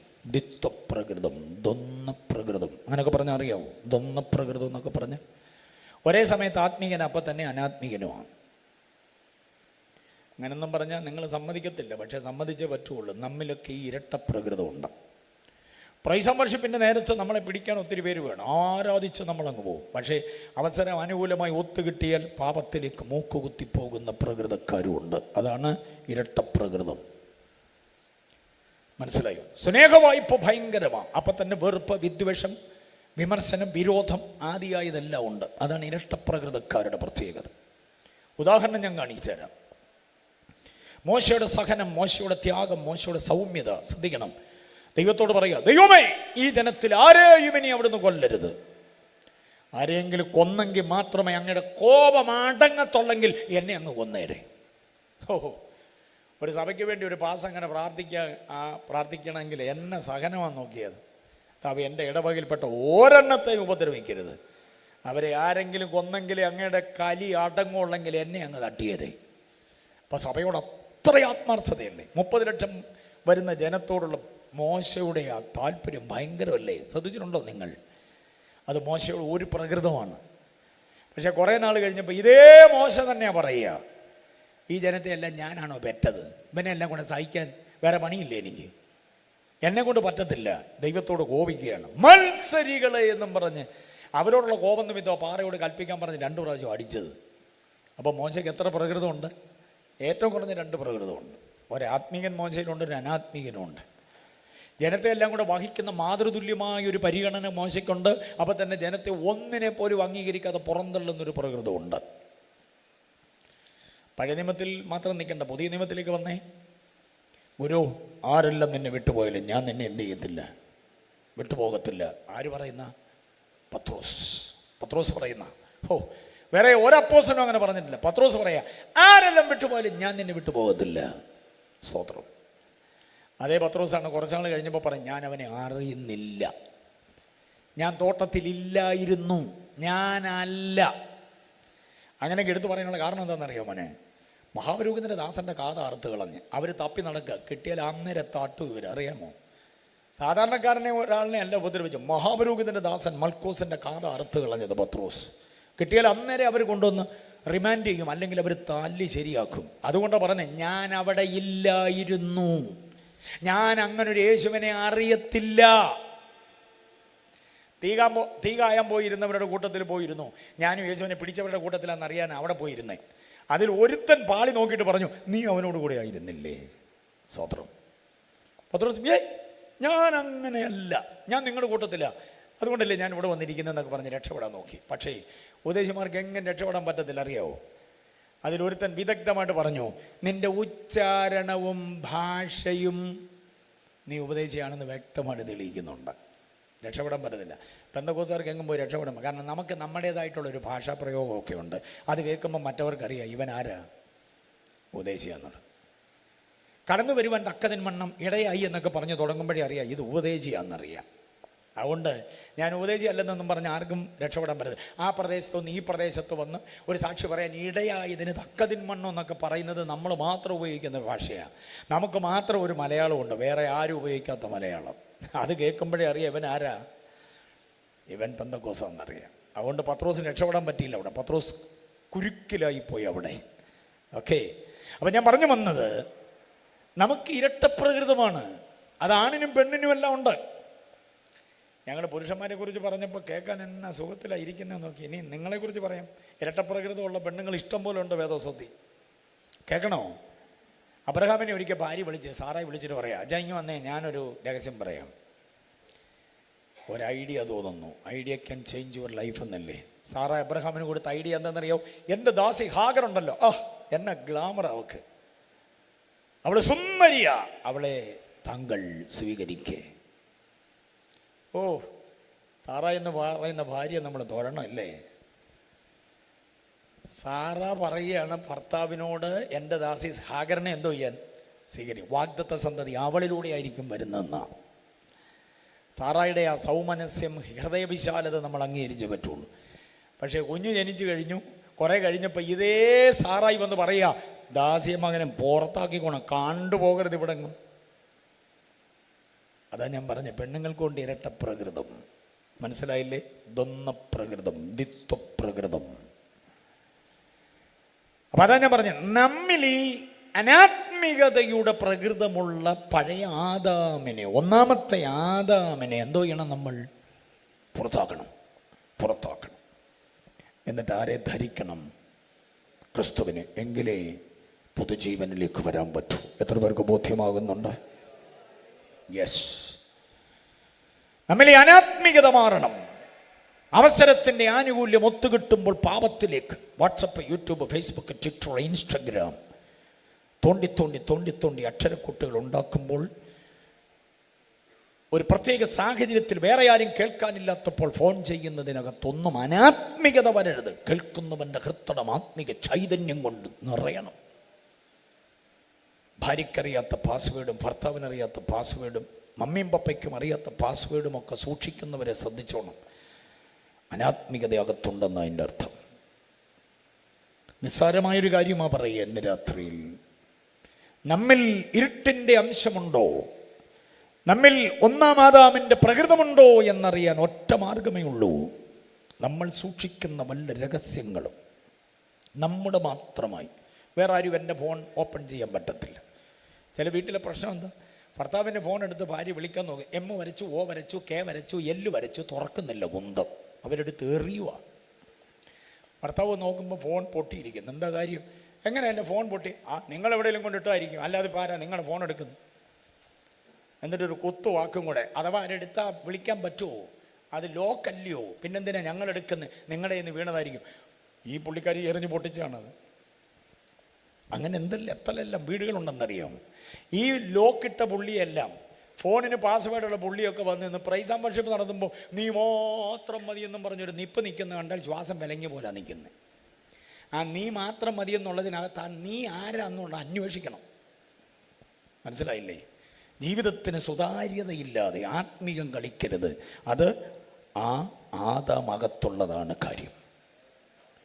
എൻ്റെ ഭാര്യ അറിയാത്തതൊന്നും എനിക്ക് വേണ്ട, എൻ്റെ ഭർത്താവ് അറിയാത്തതൊന്നും എനിക്ക് വേണ്ട, എൻ്റെ മമ്മിയും പപ്പയും അറിയാത്തതൊന്നും എനിക്ക് വേണ്ട. എൻ്റെ ഈ തണ്ടും തടിയും നീളവും വണ്ണവും എൻ്റെ പപ്പയുടെ നെറ്റ് ഉയർത്തതാണ്, എൻ്റെ മമ്മിയുടെ ഉത്തരവാദിത്വമാണ്. എന്നെ ഉടുപ്പിച്ചത്, കഴിപ്പിച്ചത്, കുളിപ്പിച്ചത്, പഠിപ്പിച്ചത് എൻ്റെ ആദ്യത്തെ സ്കൂൾ അധ്യാപിക, എൻ്റെ ആദ്യത്തെ വചനാധ്യാപിക എൻ്റെ മമ്മിയാണ്, എൻ്റെ പപ്പയാണ് എന്ന ബോധ്യത്തോടുകൂടെ നിൽക്കണം. അവരറിയാത്ത ഒരു നിഗൂഢതയ്ക്കും പോകരുത്. അന്യഭാഷ ചറപറ പറയുന്നതും തുള്ളുന്നതും ബഹളം ഉണ്ടാക്കുന്നതൊന്നുമല്ല ആത്മീയത. അകത്ത് ആദാമില്ലാതിരിക്കുന്നതാണ് ആത്മീയത. എത്ര പേർക്ക് സ്വത്രം പറയാൻ പറ്റും? ലംഘനം ചെയ്തു പോയ ആദാം അകത്തു പാടില്ല. സ്തോത്രം. അപ്പൊ പഴയ മനുഷ്യനെ ഉപേക്ഷിക്കണം. എഫേസ്യ ലേഖനത്തിൽ ഉപേക്ഷിക്കണമെന്ന് പറയുമ്പോൾ കൊലോസ്യ ലേഖനത്തിൽ ഉരിഞ്ഞു കളയണമെന്നാണ് പറയുക. എവിടെ? കൊലോസ്യർ 3:9. പഴയ മനുഷ്യനെ അവൻ്റെ പ്രവൃത്തികളോടുകൂടെ എന്തോ ചെയ്യണം? ഉരിഞ്ഞു കളയണം. പഴയ മനുഷ്യൻ എന്നെ പ്രതികാര ചിന്തയെന്നറിയോ? പഴയ മനുഷ്യൻ എന്നെ വാശിയെന്നറിയോ? പഴയ മനുഷ്യൻ എന്നെ വെറുപ്പ വിദ്വേഷമാണെന്നറിയാം. സ്വോത്രം. പഴയ മനുഷ്യൻ്റെ പ്രകൃതമാണ് മോളെ ഒരു കണ്ണുകൊണ്ട് കാണുക, മരുമോളെ വേറൊരു കണ്ണുകൊണ്ട് കാണുക. മോനെ ഒരു കണ്ണ് കണ്ടു കാണുക, മരുമോനെ വേറൊരു കണ്ണുകൊണ്ട് കാണുക. ഇതൊക്കെ പഴയ മനുഷ്യൻ്റെ പ്രകൃതമാണ്. മനസ്സിലായില്ലേ? സ്വോത്രം ഒന്നും പറയല്ലേ, മിണ്ടാതിരുന്നു. അതാ എൻ്റെ സംഗതി. ബന്ധങ്ങളിൽ പോലും പല വിധത്തിലുള്ളതായിരിക്കുന്ന വിള്ളലുകൾ ഉണ്ടാക്കുന്നത് പഴയ മനുഷ്യനാണെന്ന് പഠിക്കണം. അവനെ എന്തോ ചെയ്യണം? അല്ലാതെ ഒന്നും പുതിയ ജീവൻ കയറത്തില്ല. പുതുജീവൻ എന്ന് പേരിട്ട ഒരു കൺവെൻഷൻ വന്ന് കൂടിയത് കൊണ്ട് നമുക്ക് പുതുജീവനൊന്നും കിട്ടത്തില്ല. പഴയ മനുഷ്യനെ തുരത്തി പുറത്താക്കാത്തിടത്തോളം പുതിയ ജീവൻ പ്രാപിക്കാൻ പറ്റത്തില്ല. പഴയ മനുഷ്യൻ അകത്തുള്ളവൻ്റെ ഉള്ളിലേക്ക് പുതുജീവൻ ദൈവം കൊടുക്കത്തില്ല.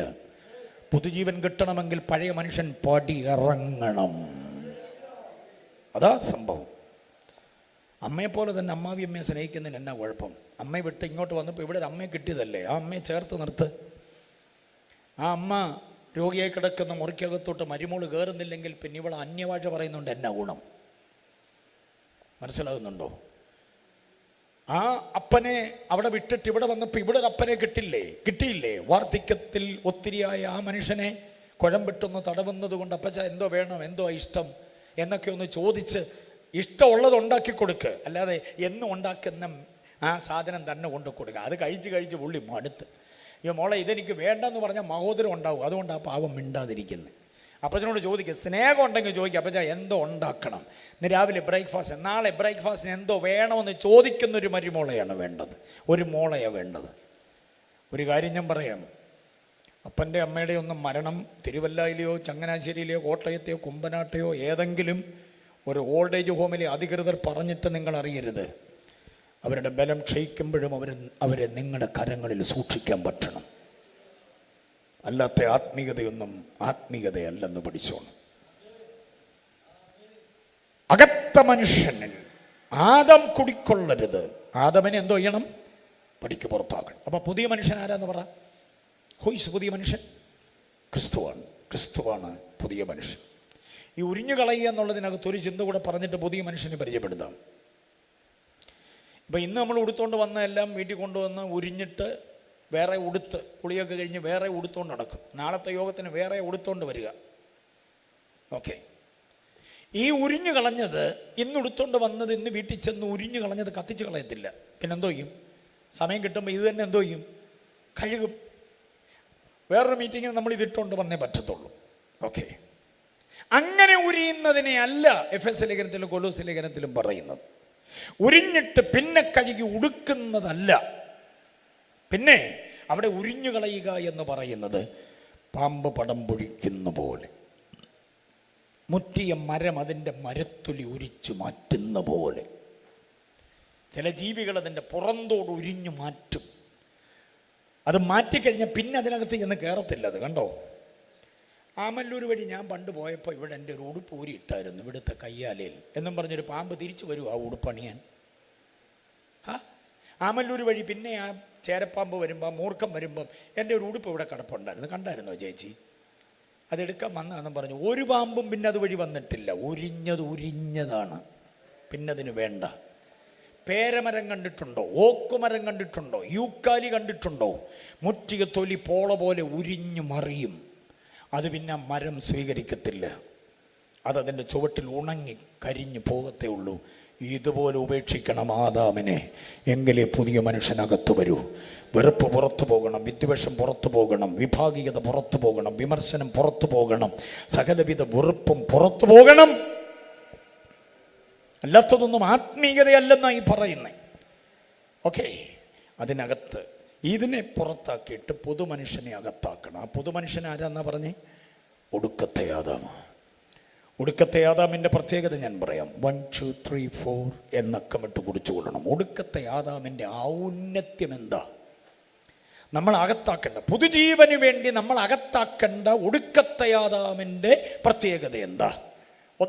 ഒന്ന് യോഹന്നാന്റെ ലേഖനം 3-ാം അധ്യായം 5-ാം വാക്യം. കുഞ്ഞുങ്ങളാരും മറക്കരുത്, യൂത്ത്സ് ആരും മറന്നു പോകരുത്. 1 യോഹന്നാൻ 3-ാം അധ്യായം അതിൻ്റെ 5-ാം വാക്യം. പാപങ്ങളെ നീക്കേണ്ടതിന് അവൻ പ്രത്യക്ഷനായി, അവനിൽ പാപമില്ല. അത്രയും ഗംഭീരമായിട്ടൊരു വാക്യം. എൻ്റെ യേശുവിൽ പാപമില്ലെന്ന് പറഞ്ഞിട്ട് ഇരിക്കുന്ന ഇരിപ്പ് കണ്ടിട്ട് എനിക്ക് സങ്കടം തോന്നുന്നു. ഞാൻ ഓർത്ത് ആമല്ലൂരുകാർ ഭയങ്കര ഒരു അല്ലലിയ പറയുന്ന ഓർത്ത് ആ വാക്യത്തിന്. വാക്യം മനസ്സിലാകാഞ്ഞിട്ടാണോ? അതോ ഇനി നിങ്ങളെ കൊണ്ട് വായിപ്പിക്കാതെ ഞാൻ തന്നെ പറഞ്ഞതിൻ്റെ വിഷമമാണോ, വിദ്വേഷമാണോ? ആരെങ്കിലും ഒന്ന് വായിച്ചേരം. അങ്ങനെയാണെങ്കിൽ 1 യോഹന്നാൻ 3-ാം അധ്യായം 5-ാം വാക്യം. പാപങ്ങളെ നീക്കുവാൻ അവൻ പ്രത്യക്ഷനായി എന്ന് നിങ്ങൾ അറിയുന്നു. അടുത്തത്, അവനിൽ പാപമില്ല. അപ്പൊ നമ്മൾ അകത്താക്കേണ്ട ഒടുക്കത്തെ ആദാമിന്റെ 1-ാമത്തെ പ്രത്യേകത എന്തുവാ? പറഞ്ഞേ. അവനിൽ എന്തോ ഇല്ല. പാപമില്ലാത്തവനെ അകത്താക്കിയാൽ പാപമില്ലാതെ ജീവിക്കാം. എത്ര പേർക്ക് സ്വത്രം പറയാൻ പറ്റും? അങ്ങോട്ടോ ഇങ്ങോട്ടോ മാറുമ്പോൾ പാപത്തിൻ്റെ ഒരു ലാഞ്ചന, പാപത്തിൻ്റെ ഒരു നിർബന്ധം, പാപത്തിൻ്റെ ഒരു നിയോഗം, പാപത്തിൻ്റെ ഒരു ആസക്തി, പാപത്തിൻ്റെ ഒരു തൃഷ്ണ നമ്മിലേക്ക് വരാം. ആ പാപം നമ്മിൽ വരാതിരിക്കേണ്ടതിന് പാപമില്ലാത്തവനെ അകത്താക്കിക്കോണം. പാപമില്ലാത്തവൻ അധിവാസം കൊടുത്തോണം അകത്ത്. കർത്താവേ, അവിടുന്ന് എന്നിൽ വാഴണമേ. അങ്ങയിലെന്താ പാപം? യേശുവിൽ പാപമില്ല. എത്ര പേർക്ക് സന്തോഷമുണ്ട്? യേശുവിനെ കുറിച്ച് കേൾക്കുന്നതിൽ എത്ര പേർക്ക് സന്തോഷമുണ്ട്? ഗോലിയാത്തിൻ്റെ കുന്തത്തടിയെക്കുറിച്ച് കേൾക്കുമ്പോൾ സ്വോത്രം പറയുന്നതല്ല സുവിശേഷ പ്രസംഗം. ദാവീദിൻ്റെ കവണ നമ്മുടെ കയ്യിൽ തന്നാലും നമ്മൾ ഗോലിയാത്തിനിട്ട് എറിഞ്ഞാൽ കൊള്ളുമോ? പറ. ദാവീദിൻ്റെ കവണ നമ്മുടെ ഇല്ലെങ്കിൽ തരിക, അച്ഛൻ എറിയെന്നും പറഞ്ഞ് നമ്മളിലോട്ട് തന്നാൽ നമ്മളെറിഞ്ഞാൽ കല്ല് എവിടെയെങ്കിലും കൊള്ളുമോ? കൊള്ളത്തില്ല. പിന്നെ ദാവീദിൻ്റെ കവണയെന്നൊക്കെ കേൾക്കുമ്പോൾ ചുമ്മാതെ കിടന്ന് ജമ്പ് ചെയ്തിട്ട് കാര്യമൊന്നുമില്ല. ദാവീദിൻ്റെ കവണ ദാവീദിന് മാത്രമേ കൊള്ളിക്കാൻ പറ്റുള്ളൂ.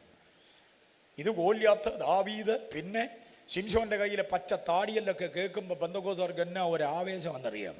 ഇത് കേട്ടിപ്പം നമുക്ക് എറിയാനും വെട്ടാനും കുത്താനും അല്ലാതെ സഹിക്കാനും ക്ഷമിക്കാനും ഒന്നും അറിയാതെയായി. പാപമില്ലാത്തവനെ അകത്താക്കിക്കൊണ്ട് നടക്കുക. ആത്മീയത്തിൽ രാഷ്ട്രീയം കളിക്കാതെ, കസേര കളിക്കാതെ, പൊളിറ്റിക്സ് ഉണ്ടാക്കാതെ പാപമില്ലാത്തവനെ കൊണ്ട് നടക്ക്. എല്ലാവരെയും സ്നേഹിക്കാനും എല്ലാം ക്ഷമിക്കാനും സഹിക്കാനും വഹിക്കാനും പൊറുക്കാനും പറ്റും പാപമില്ലാത്തവൻ. സ്തോത്രം. സ്നേഹസമ്പന്നനാ, വിശുദ്ധിയിൽ ഭയങ്കരനാ. പക്ഷെ എന്തോ ഇല്ല അകത്ത്. പാപമില്ല. 1 യോഹന്നാൻ 3:5 മറക്കല്ലേ. അടുത്ത രണ്ടാമത്തെ ചിന്ത, ഈ നമ്മൾ അകത്താക്കേണ്ട ഒടുക്കത്തെ ആദാമിൻ്റെ അടുത്ത പ്രത്യേകത എന്താണെന്നറിയാമോ? അവൻ പാപമൊന്നും ചെയ്തിട്ടില്ല. പാപമൊന്നും വായിച്ച മോളെ 1 പത്രോസ് 2:22 വാക്യം. 1 പത്രോസ് 2:22.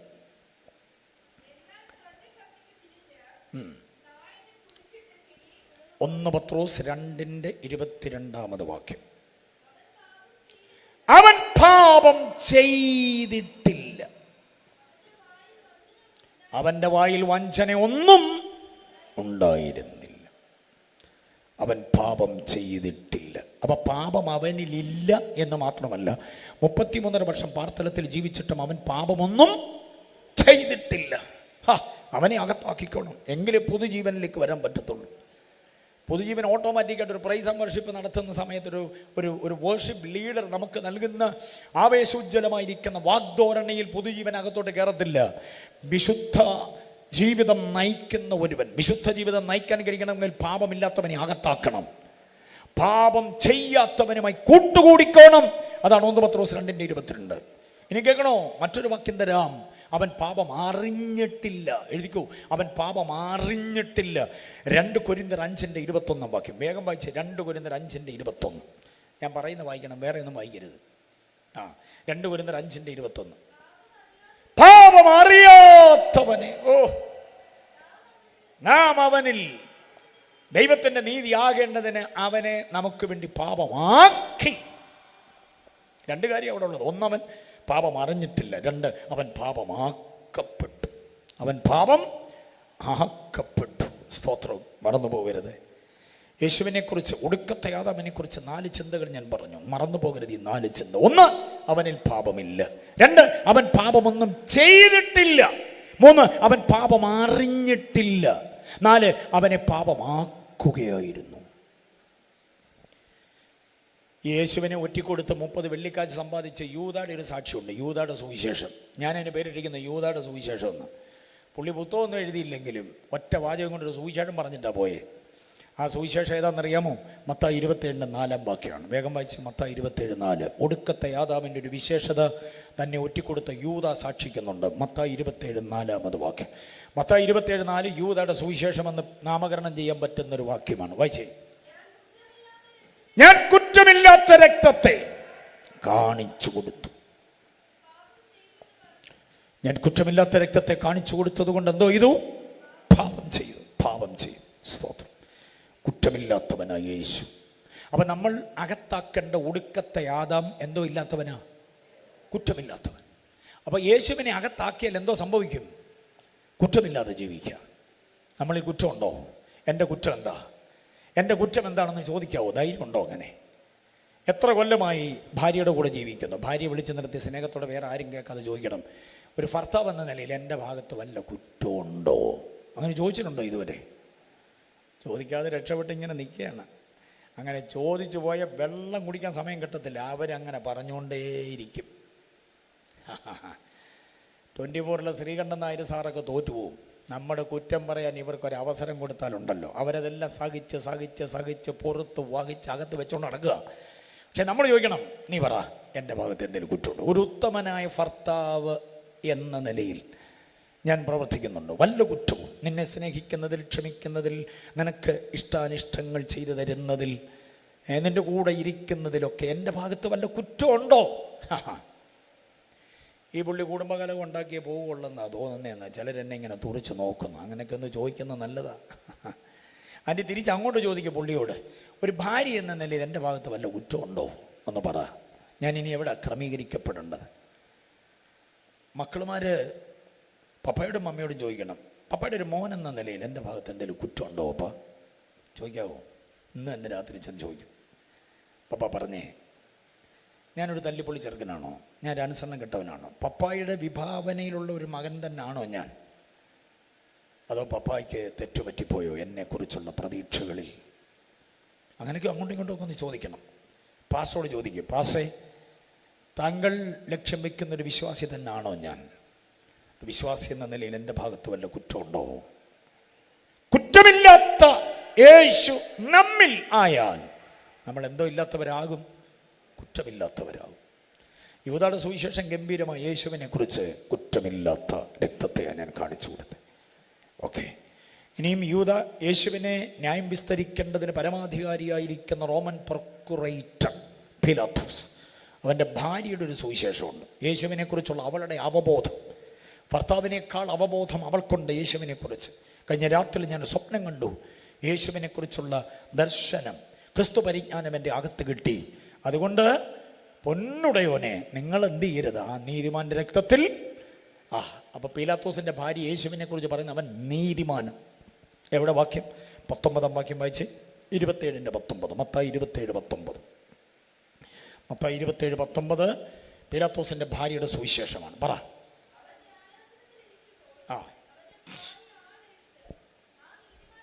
ആ നീതിമാന്റെ കാര്യത്തിൽ നിങ്ങൾ ഇടപെടരുത്.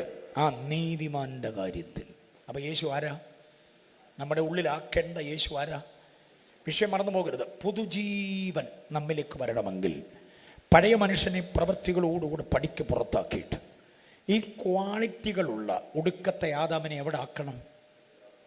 ഉള്ളിലാക്കണം. അങ്ങനെ നമ്മൾ ആമല്ലൂർ വഴി, തിരുവല്ല വഴി ഇങ്ങനെ നടന്നു പോകുമ്പോൾ നമ്മളെ പരിചയമുള്ളവർ ചോദിക്കും, എന്താ ഒരു മാറ്റം? എന്താ ഒരു മാറ്റം? എന്തോന്ന് മാറ്റം? ഒന്നുമില്ല. അല്ല, എന്തോ മാറ്റമുണ്ട്. പുതുജീവൻ എന്ന നിങ്ങളുടെ പ്രോഗ്രാം കഴിഞ്ഞതിന് ശേഷം എന്തോ മാറ്റമുണ്ട്. Are you Jesus? Are you Jesus എന്ന് നമ്മളെ നോക്കി ചോദിക്കണം. അതാണ് പുതുജീവൻ പ്രാപിച്ചവരുടെ ലക്ഷണം. എന്തോ ചോദിക്കണം? നിങ്ങളാണോ യേശു? നിങ്ങളുടെ സഹനം, നിങ്ങളുടെ ത്യാഗം, നിങ്ങളുടെ വിശുദ്ധി, നിങ്ങളുടെ വിശ്വസ്തതയൊക്കെ കണ്ടിട്ട് എനിക്ക് തോന്നുന്നു നിങ്ങൾ ആര് തന്നെയാ? യേശുവാണ്. യേശുവിനെ കാണണോ?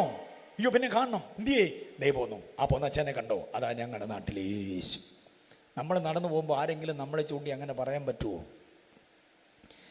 യേശുവിനെ കാണണമെന്നുണ്ടോ? ഉണ്ട്. ദേ ആ പോന്ന ആൻറ്റിയെ കണ്ടോ? അതാ ഞങ്ങളുടെ നാട്ടിലെ യേശു. നിങ്ങൾ നടന്നു പോകുമ്പോൾ നിങ്ങളെ യേശുവായിട്ട് പരിചയപ്പെടുത്താൻ പറ്റുന്ന ഒരു ലൈഫ് സ്റ്റൈൽ യേശുവെ പോലെയാകും. അതിന് പകരം ബറബാസിനെ കണ്ടിട്ടുണ്ടോ? ഇല്ല. ഓടി വാ കാണിച്ചത്. അപ്പോൾ ആ പുള്ളി ഓടി വരുന്നു, നടന്നു പോകുന്ന നമ്മളെ ചൂണ്ടി, അതാണ് ഞങ്ങളുടെ നാട്ടിലെ ബറബാസ്.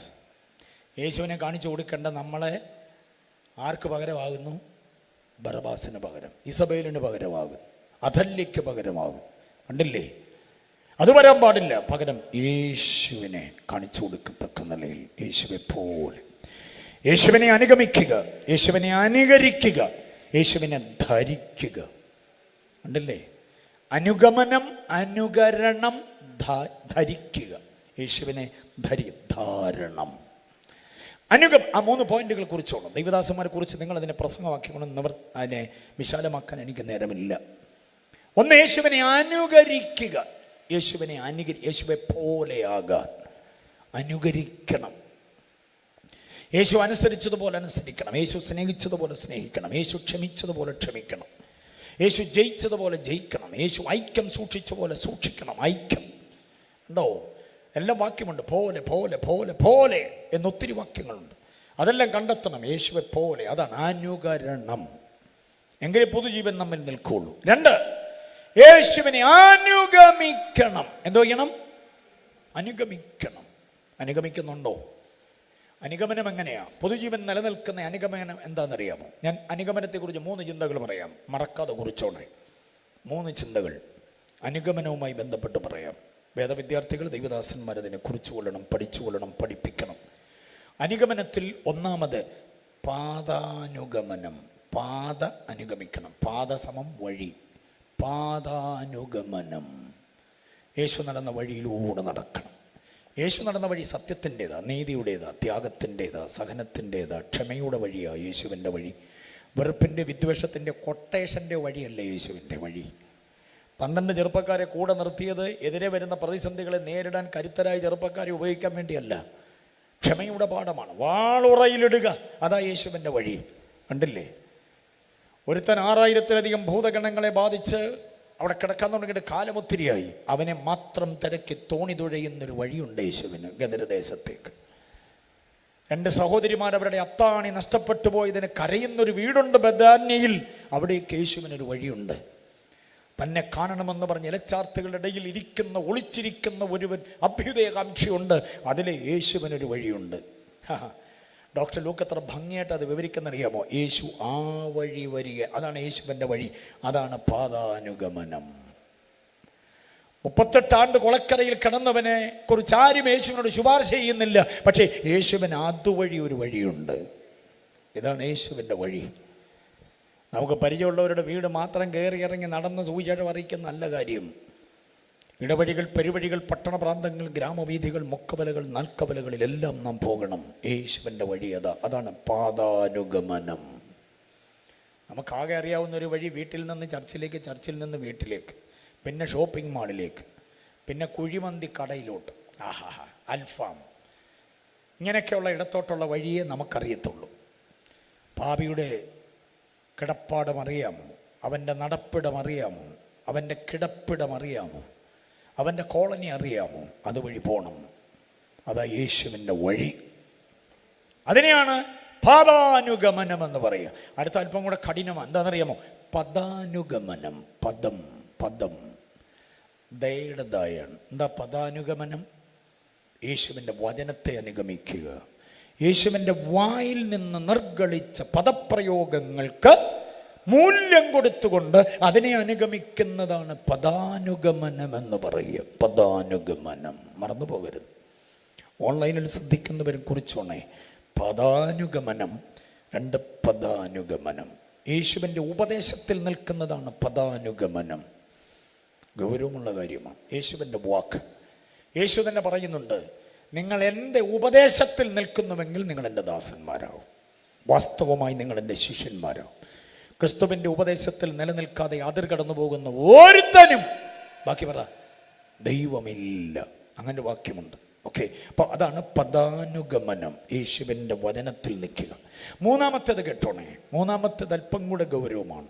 ഓരോന്നും ഒന്നിനൊന്ന് മെച്ചമാണ്. പാത വഴിയിലൂടെ നടക്കുക, പദം വചനത്തിലൂടെ നടക്കുക. ദ വേർഡ്, പാത എന്ന് പറയുന്നത് ദ വേ ആണ്. The way of Jesus. 2-മത്തേത് ദ വേർഡ് ഓഫ് ജീസസ് ആണ്.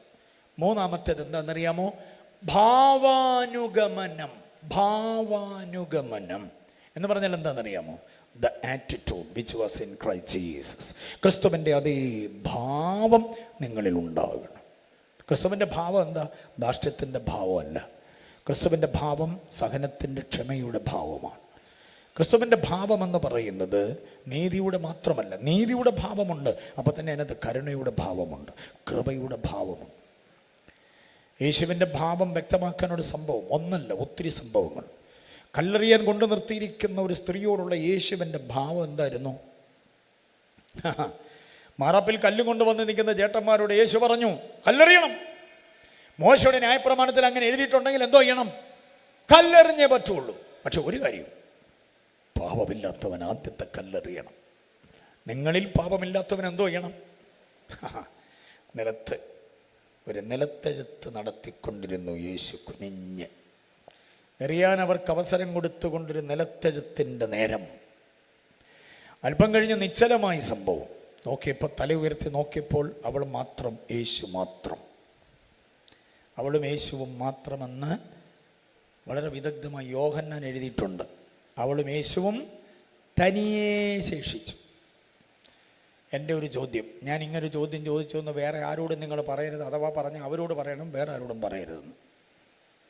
എന്തുവാ ചോദ്യം എന്നറിയാമോ? യേശുവും സ്ത്രീയും തനിയെ ശേഷിച്ചെങ്കിൽ ഈ പത്രോസ്, യോഹന്നാൻ, യാക്കോബ് അടക്കമുള്ള ശിഷ്യന്മാർ എവിടെ പോയെന്ന് പറ. അല്ലെങ്കിൽ പിന്നെ എഴുതേണ്ടത് എങ്ങനെയാ? യേശുവും ശിഷ്യന്മാരും സ്ത്രീയും തനിയെ ശേഷിച്ചു, അങ്ങനെ എഴുതിയ. പക്ഷേ ശിഷ്യന്മാരെ അവിടെ പരാമർശിക്കുന്നില്ല. ഈ പുള്ളികളും അത്ര നല്ല സുഖമുള്ള പഴയ കാലമല്ല. യേശുവിൻ്റെ കൂടെ കൂടിയതിന് ശേഷമാണ് വലിയ കുഴപ്പമില്ലാതെ വന്നേ. അതിന് മുമ്പുള്ള കാലത്തെ യുവന്മാരെ മുഴുവനും ഈ സഹോദരിക്കറിയാം. അതുകൊണ്ടാണ് അവരും ആരാണ്ട് വിളിച്ച പോലെ ഒറ്റ പോക്ക് പോയി. ഇവിടെ ഇപ്പം നിൽക്കുന്നത് യേശുവും പിന്നെ ആരാ? സ്ത്രീയും. കല്ലെറിയുവാൻ പരമാധികാരമുള്ള യേശുവും ഏറുകൊണ്ട് പടഞ്ഞു തീരാൻ പറ്റുന്ന പ്രതിയായ സ്ത്രീയും തനിയേ ഉള്ളൂ. ആ സ്ത്രീയോടുള്ള യേശുവിൻ്റെ ഭാവം എന്തെന്ന് കേൾക്കണോ? യേശു ചോദിക്കുന്ന, സ്ത്രീയെ ആരും നിന്നെ ശിക്ഷിച്ചില്ലയോ? ചങ്കു പൊട്ടിക്കൊണ്ട് അവൾ പറഞ്ഞു, ഇല്ല ഗുരു, ആരും ശിക്ഷ വിധിച്ചില്ല. യേശു പറയുന്നു, ഞാനും നിന്നെ ശിക്ഷിക്കുന്നില്ല. എന്നിട്ട് യേശു അവളോട് പറയുന്ന വാചകം കേൾക്കണം, സമാധാനത്തോടെ പോക. സമാധാനത്തോടെ. അത് യേശുവിൻ്റെ കൃപയാണ്. യേശുവിനുള്ള കൃപയാണ് ആ വെളിപ്പെടുന്ന. സമാധാനത്തോടെ പോക. അവൾ എന്തെങ്കിലും ഒരു താങ്ക്സ് കർത്താവേ എന്ന് പറഞ്ഞ് പറയാൻ തുടങ്ങിയാൽ വാവിട്ട് നിലവിളിച്ചു പോകും. അവൾ പോകാൻ തിരിയുമ്പോൾ പിന്നിൽ നിന്ന് കേട്ട ഗംഭീരമായ ശബ്ദം, ഇനി മേലാൽ പാപം ചെയ്യരുത്. ആദ്യം കേട്ട സമാധാനത്തോടെ പോക എന്നുള്ളത് കൃപയുടെ സുവിശേഷമാണെങ്കിൽ പിന്നെ കേട്ടത് സത്യത്തിൻ്റെ സുവിശേഷം. യേശുവിന് രണ്ട് ഭാവമാണ്, കൃപയും, ബാക്കി പറ, കൃപയും സത്യവും നിറഞ്ഞവനെ നമ്മുടെ ഇടയിൽ പാർത്തു. കൃപയുടെ സുവിശേഷം മാത്രമായാലും സുവിശേഷം പൂർണ്ണമാകത്തില്ല. കൃപ മാത്രം പോരാ, കൃപയുടെ കൂടെ എന്തോ വേണം? സത്യവും വേണം. ഇത് രണ്ടും സമഞ്ജസമായി സമ്മേളിപ്പിക്കപ്പെടണം. കൃപയുടെ സുവിശേഷത്തിൻ്റെ വക്താക്കളാണ് യേശു ന്യായം വിധിക്കാനല്ല വന്നത്, ന്യായവിധി ഇല്ലെന്നൊക്കെ പ്രസംഗിക്കുന്നത്. എന്തു ആകാം, ന്യായം വിധിക്കുന്ന ദൈവത്തെ അല്ല വേദോസം പഠിപ്പിക്കുന്നതെന്നൊക്കെ പ്രസംഗിക്കുന്നത് കൃപയുടെ സുവിശേഷകരാണ്. മനസ്സിലായോ? ഗ്രേസ് തിയോളജി എന്നൊക്കെ പറയുന്നത് അല്പം അപകടമാണത്. യേശു പറയുന്നു, ഇനി മേലാൽ പാപം ചെയ്യുക. അത് സത്യമാണ്. യേശുവിൽ കൃപയും സത്യവുമുണ്ട്. ഇത് രണ്ടും കൂടെ സമന്വയിക്കപ്പെടുമ്പോഴാണ് സുവിശേഷം അതിൻ്റെ പൂർണ്ണതയിലെത്തുന്നത്. എത്ര പേർക്ക് ബോധ്യമായി? കരങ്ങൾ ഉയർത്തി കർത്താവിനെ സ്തുതിച്ചാട്ടെ. അപ്പോൾ യേശുവിൻ്റെ ഭാവം അതാണെന്ന് പഠിക്കണം. ഉണ്ടല്ലേ? കുളക്കരയിൽ കിടന്നവനോട് വീട്ടിൽ പോകാൻ പറഞ്ഞു. ഇത്ര നാളായി ഇവിടെ കിടക്കുന്നു, കിടക്കെടുത്ത് വീട്ടിൽ പോകും. അവൻ വീട്ടിൽ പോയി. പിറ്റേ ദിവസം അവനെ ആലയത്തിൽ കണ്ടു. ആലയത്തിൽ കണ്ടപ്പോൾ അവനെ ചേർത്ത് നിർത്തി പറഞ്ഞു, അധികം ദോഷം ഭവിക്കാതിരിക്കാൻ ഇനിമേലാൽ എന്തോ ചെയ്യരുത്? ഭാവം ചെയ്യരുത്. അതാണ് യേശുവിൻ്റെ ഭാവം എന്ന് പറയുന്നത്. അതാണ് ഭാവാനുഗമനം. The same attitude which was in Christ. ഫിലിപ്പിയർ 2:5 പറയുന്നത് ക്രിസ്തുവിൻ്റെ അതേ ഭാവം. അപ്പോൾ പുതുജീവൻ നമ്മിൽ നിലനിൽക്കണമെങ്കിൽ ക്രിസ്തു നമ്മിൽ വന്നേ പറ്റൂ. സ്തോത്രം. ഒടുക്കത്തെ ആദാമായ ക്രിസ്തുവിനെ നമ്മിൽ നിലനിർത്തിയാൽ നമ്മിൽ നിരന്തരം പുതുജീവനായിരിക്കും. ആദമിനെയും കൊണ്ട് പുതുജീവനിൽ ജീവിക്കാൻ പറ്റത്തില്ലെന്ന് പഠിച്ചോണേ. മനസ്സിലായല്ലോ? രണ്ടാമതൊരു ചിന്ത കൂടെ പറഞ്ഞെൻ്റെ വാക്കുകളെ ഞാൻ നിർത്താം. ശ്രദ്ധിക്കണം. യേശുവിനെ ഉള്ളിലാക്കുക എന്നത് മാത്രം പോരാ, ക്രിസ്തുവുമായി ഏകാത്മാവാകണം. ക്രിസ്തുവുമായി എന്തുവാകണം? 1 കൊരിന്ത്യർ ലേഖനം 6:17 1 കൊരിന്ത്യർ 6:17. യേശുവിനെ ഉള്ളിലാക്കിയിട്ട് അവസരം കിട്ടുമ്പോൾ യേശു ഇറങ്ങിപ്പോകാനും യേശുവിനെ പറഞ്ഞു വിടാനും നിൽക്കരുത്. യേശുവുമായിട്ട് ഏകാത്മാവാകണം. 1 കൊരിന്ത്യർ 6:17 വായിച്ച്, കർത്താവിനോട് പറ്റിച്ചേരുന്നവൻ അവനുമായി. ഇതൊരു ഉപദേശമാണ്, ശ്രദ്ധിച്ച് കേട്ടോണം. ആമല്ലൂര് ശ്രദ്ധിച്ചോണം. അകത്ത് വന്നിരിക്കുന്ന മുഴുവൻ വിശ്വാസികളും ശ്രദ്ധിക്കണം. ക്രിസ്തുവിനോട് പറ്റിച്ചേരണം. പുതുജീവനിൽ തന്നെ തുടരണമെങ്കിൽ ക്രിസ്തുവിനോട് പറ്റിച്ചേരണം. പറ്റിച്ചേർന്നില്ലെങ്കിൽ അകത്ത് വന്ന ക്രിസ്തു പുറത്തു പോകാം. നാം ക്രിസ്തുവിനെ വിട്ട് നമ്മുടെ ഇഷ്ടം പോലെ പോകാം. പക്ഷെ അവനുമായിട്ട് എന്തോ ആകണം? ഏകാത്മാവ്, പറ്റിച്ചേരണം. അതിനുള്ള പോംവഴിയാണ് ഗലാത്യ ലേഖനം 3:27. ഗലാത്യ ലേഖനം 3:20. നമ്മൾ ഉപദേശമാണ് പഠിക്കുന്നത്, ശ്രദ്ധിച്ചോണം. ഗലാത്യ ലേഖനം 3:27. ക്രിസ്തുവിനോട് ചേരുവാൻ സ്നാനമേറ്റിരിക്കുന്ന നിങ്ങൾ എല്ലാവരും. അപ്പൊ ക്രിസ്തുവിനെ അകത്താക്കുക, ഒടുക്കത്തെ ആദമിനെ ഉള്ളിലാക്കുന്നത് മാനസാന്തരത്തിലൂടെ, വീണ്ടും ജനനത്തിലൂടെ, രക്ഷയിലൂടെയാണെങ്കിൽ ക്രിസ്തുവുമായി ഏകാത്മാവാകുന്നത് ഏത് നടപടിയിലൂടെയാണ്? സ്നാനത്തിലൂടെയാണ്. സ്നാനമെന്ന് കേൾക്കുമ്പോൾ ഒരു വിധത്തിലും വെറുപ്പ് വേണ്ട. സ്നാനത്തിലൂടെയാണ് ഒരുവൻ ക്രിസ്തുവുമായി ഏകാത്മാവാകുന്നത്. എത്ര പേര് സമ്മതിക്കുന്നുണ്ട് അക്കാര്യം? സ്നാനം എവിടെങ്കിലും എപ്പോഴെങ്കിലും പോയി പെട്ട പോരാ. സ്നാനാനന്തര ജീവിത ധർമ്മ കർമ്മങ്ങൾ കൃത്യമായി അനുഷ്ഠിക്കണം. ഇല്ലെങ്കിൽ പണി നടക്കത്തില്ല. സ്നാനപ്പെട്ടു എന്ന് പറഞ്ഞ് പഴയ ഒരു ഡേറ്റ് കൊണ്ട് നടന്നിട്ട് കാര്യമില്ല. സ്നാനപ്പെട്ടാണോ? പിന്നെ പെട്ടതാണോ എന്ന്. അത് 1900 അന്ന് പമ്പയാറ്റിൽ ഉണ്ണുണ്ണി സാറിൻ്റെ കൈക്കൽ സ്നാനമേറ്റതാ. പെട്ടതിന് ശേഷം എങ്ങനെയുണ്ട് ജീവിതം? അതിനെക്കുറിച്ചാണ് പഠിക്കേണ്ടത്. പുതുജീവനിൽ നിലകൊള്ളണമെങ്കിൽ സ്നാനപ്പെട്ട ക്രിസ്തുവിൽ ഏകാത്മാവാകണം. സ്നാനാനന്തര ജീവിതത്തിൻ്റെ ധർമ്മങ്ങൾ പാലിച്ചേ പറ്റൂ. മനസ്സിലായില്ലേ? സ്നാനപ്പെട്ടപ്പോൾ നമ്മൾ ക്രിസ്തുവിനോട് എന്തുവായി എന്ന് പറയുന്നേ? സ്നാനപ്പെട്ടപ്പോൾ ക്രിസ്തുവിനോട് ചേർന്നു. ക്രിസ്തുവിനോട് ചേരുന്നവൻ ക്രിസ്തുവുമായിട്ട് എന്തുവാകുന്നു? അത് പറ. ക്രിസ്തുവിനോട് ഏക ആത്മാവാകും. അതെല്ലാവർക്കും മനസ്സിലായില്ലെന്ന് തോന്നുന്നു. ആ മനസ്സിലാകാൻ വേണ്ടി വേറൊരു വാക്യം ഞാൻ തരാം. ഉൽപ്പത്തി 2:24 വാക്യം വായിച്ച്. കല്യാണത്തിന് മാത്രം ചിലവാകുന്നൊരു വാക്യം ഉൽപ്പത്തി 2:24. കല്യാണ ഓഡിറ്റോറിയത്തിൽ മാത്രമേ അത് ചിലവാകുള്ളൂ. നമുക്കിപ്പോൾ ഒന്ന് വായിച്ചു നോക്കാം. ഉൽപ്പത്തി 2:24 വാക്യം വായിച്ച്. അതുകൊണ്ട് പുരുഷൻ അപ്പനെയും അമ്മയും വിട്ട് സ്ത്രീയോട് പറ്റിച്ചേരും, ഇരുവരും ഒരു ദേഹമായി മാറും. ശ്രദ്ധിച്ചോണോ വാക്യം? സ്ത്രീയോട് പറ്റിച്ചേരുന്ന പുരുഷൻ, പുരുഷനോട് പറ്റിച്ചേരുന്ന സ്ത്രീ, ഇരുവരും എന്തുമായി മാറും? ഒരു ദേഹമായി മാറും. ആ ദേഹത്തിൻ്റെ സംയോജനം എന്ന് വരെ മാത്രമേ ഉള്ളൂ? മരണം വരെ ഉള്ളൂ. അതുകൊണ്ടാണ് പ്രധാന കാർമ്മികൻ പറയുന്നത്, മരണം നിങ്ങളെ വേർപിരിക്കുന്ന നാൾ വരെ. മരിച്ചു കഴിഞ്ഞാൽ പിന്നെ എങ്ങനെങ്കിലും ആകും, കുഴപ്പമില്ല. പുനർവിവാഹമോ വൈധവ്യമോ വിഭാര്യത്വമോ അത് അവരവരുടെ ഇഷ്ടം പോലെയാണ്, അവരവരുടെ സഹനം പോലെ പോകാം. പക്ഷെ മരണം വരെ ഉള്ളൂ ആ ബന്ധം. മനസ്സിലായില്ലേ? മരണം നമ്മെ വേർപിരിക്കുന്ന ആൾ. അപ്പോൾ വിവാഹം കഴിപ്പിച്ചത് എത്ര വലിയ നേതാവാണെങ്കിലും മരണം വന്ന് കയറി രണ്ടുപേരെ എന്തോ ചെയ്യും? വേർപെടുത്തും. കുടുംബകോടതിക്ക് വേർപെടുത്താൻ പറ്റത്തില്ല, മരണത്തിനെ വേർപെടുത്താൻ പറ്റുള്ളൂ. മരണം വേർപെടുത്തും വരെ ഇവരൊരു ദേഹമാണ്. പക്ഷേ സ്നാനത്താൽ യേശുവിനോട് ഏകാത്മാവാകുന്നതിൻ്റെ കാരണം എന്താണെന്നറിയാമോ? യേശുവിനോട് ഏകദേഹമല്ല, പിന്നെ യേശുവിനോട് എന്തോ ആകുന്നു? ഏക ആത്മാവ്. ഈ മാംസരക്തങ്ങൾ സ്വർഗരാജ്യം അവകാശമാക്കത്തില്ല. പിന്നെ എന്തേ അവകാശമാക്കത്തുള്ളൂ? ആത്മാവിനെ കയറി പറ്റാൻ പറ്റത്തുള്ളൂ.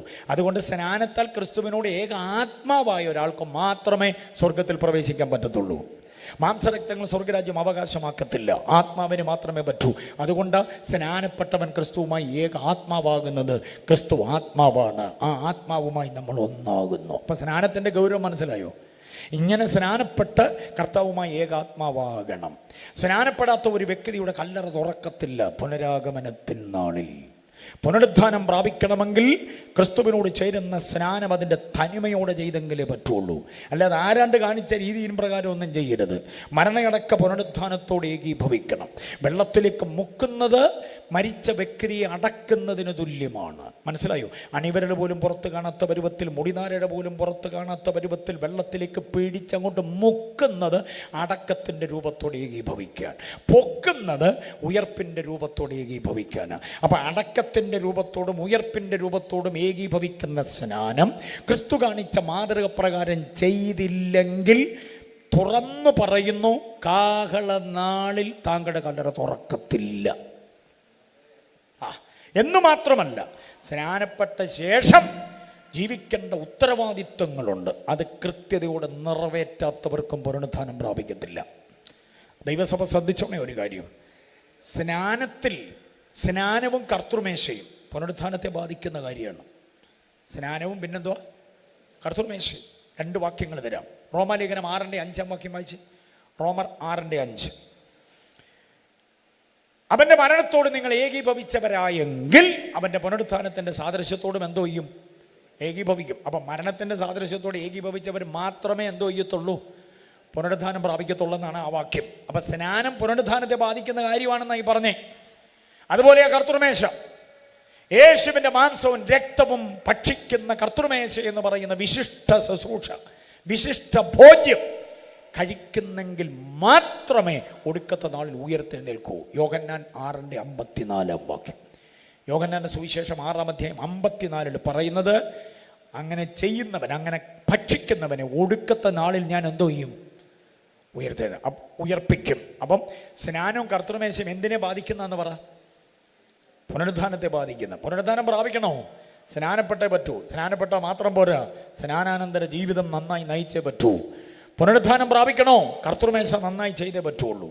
അപ്പോൾ മീനും കഴിച്ചാൽ പോരാ, കഴിക്കേണ്ടവർ കഴിക്കണം. സ്വതന്ത്രം പറയാൻ പറ്റുമോ? എല്ലാവർക്കും അല്ല ഇത്. പിന്നെ ആർക്കാ? ആദ്യം അപ്പവും മീനും വേദോസത്തിൽ കാണുന്ന എവിടെയെന്ന് പറയോ? മല്ലൂര് പറ. ആദ്യം അപ്പവും മീനും കാണുന്നത് വേദോസത്തിൽ ആദ്യം അപ്പവും മീനും എവിടെയാണ് കാണുന്നത്? ഉൽപ്പത്തി 14:18. Thank you uncle. ഉൽപ്പത്തി 14:18 വാക്യം. മൽക്കിസദേക്കിന്റെ കയ്യിലൊരു തളികയുണ്ട്, അതിനകത്താണ് ആദ്യം അപ്പവും മീനും. അത് യേശുവിൻ്റെ മാംസവും രക്തമല്ല, അങ്ങനെ തിയോളജി ഇല്ല. പക്ഷെ അപ്പവും മീനും എന്ന വിശിഷ്ട ബോധ്യമുണ്ട്. നമുക്ക് ചോദിക്കാം, സർ ഇതാർക്ക് വേണ്ടിയാണ്? അങ്ങ് കുറെ നേരമായിട്ട് ഇത് പിടിച്ചോണ്ട് നിൽക്കുന്നല്ലോ, ഞങ്ങൾക്ക് തരുമോ? നോ. പിന്നെ ഇത് ആർക്കാണ്? ഇത് ഞാൻ കൊടുക്കാൻ വെച്ചിരിക്കുന്നത് ജയിച്ചു വരുന്ന ഒരുവനെ കാണിച്ചു തരാം. ഇപ്പം 5 രാജാക്കന്മാരെ തോൽപ്പിച്ചോടിച്ച് ജയം പ്രാപിച്ചു വരുന്ന ഒരുവനുണ്ട്, അവന് കൊടുക്കാനാണിത്. അപ്പോൾ അപ്പവും മീനും കഴിക്കാനുള്ള യോഗ്യത എന്തുവാന്ന് പറ? ജയിച്ചു വരണം. ജയിക്കാത്തവരാരും ഇത് കയറി കഴിക്കരുത്. ജീവിതത്തിൽ സാമ്പത്തികത്തിൽ ജയിക്കണം, ദാമ്പത്യത്തിൽ ജയിക്കണം, പെണ്ണിനെ ജയിക്കണം, ആണിനെ ജയിക്കണം, മണ്ണിനെ ജയിക്കണം, കസേരയെ ജയിക്കണം, ശത്രുവിനെ ജയിക്കണം, പിശാചിനെ ജയിക്കണം, അവസരങ്ങളെ ജയിക്കണം, ജഡത്തെ ജയിക്കണം, ലോകത്തെ ജയിക്കണം, പാപത്തെ ജയിക്കണം. ജയിച്ചവർക്ക് മാത്രം കഴിക്കാനുള്ളത് എന്തോന്ന്? അപ്പവും മീനും. അല്ലാതെ അപ്പവും മീനും കഴിക്കാൻ താല്പര്യമാണെങ്കിൽ ഹോട്ടലിൽ പോയി കഴിച്ചോണം. ദൈവസഭയ്ക്കകത്ത് വെള്ളം വന്ന് അപ്പവും മീനും നീ ജയിച്ചില്ലെന്നും മനസാക്ഷി വിലക്കിയാൽ കഴിക്കരുത്. കഴിച്ചാൽ നിംസിനും കിംസിനും കോസ്മോപോളിറ്റൻ സ്ലീബ മെഡിസിറ്റിയിലും ആസ്ട്ര മെഡിസിറ്റിയിലും അങ്ങ് അമൃത ഹോസ്പിറ്റലിലും പോയി റൂം എടുത്ത് കിടക്കേണ്ടി വരും. മനസ്സിലാകുന്നുണ്ടോ? വിജയിച്ചവന് മാത്രം കഴിക്കാനുള്ളതായത്. വിതരണം ചെയ്തവന് കുഴപ്പമില്ല. ഇത് പാസയുടെ കുഴപ്പം കൊണ്ടാണ് എനിക്ക് കുഴപ്പം പറ്റിയെന്ന് ആരും പറയരുത്. നീ ജയിച്ചില്ല, അതുകൊണ്ടാണ് നിനക്ക് കിട്ടുക. ഇത് അപകടമായി മാറി.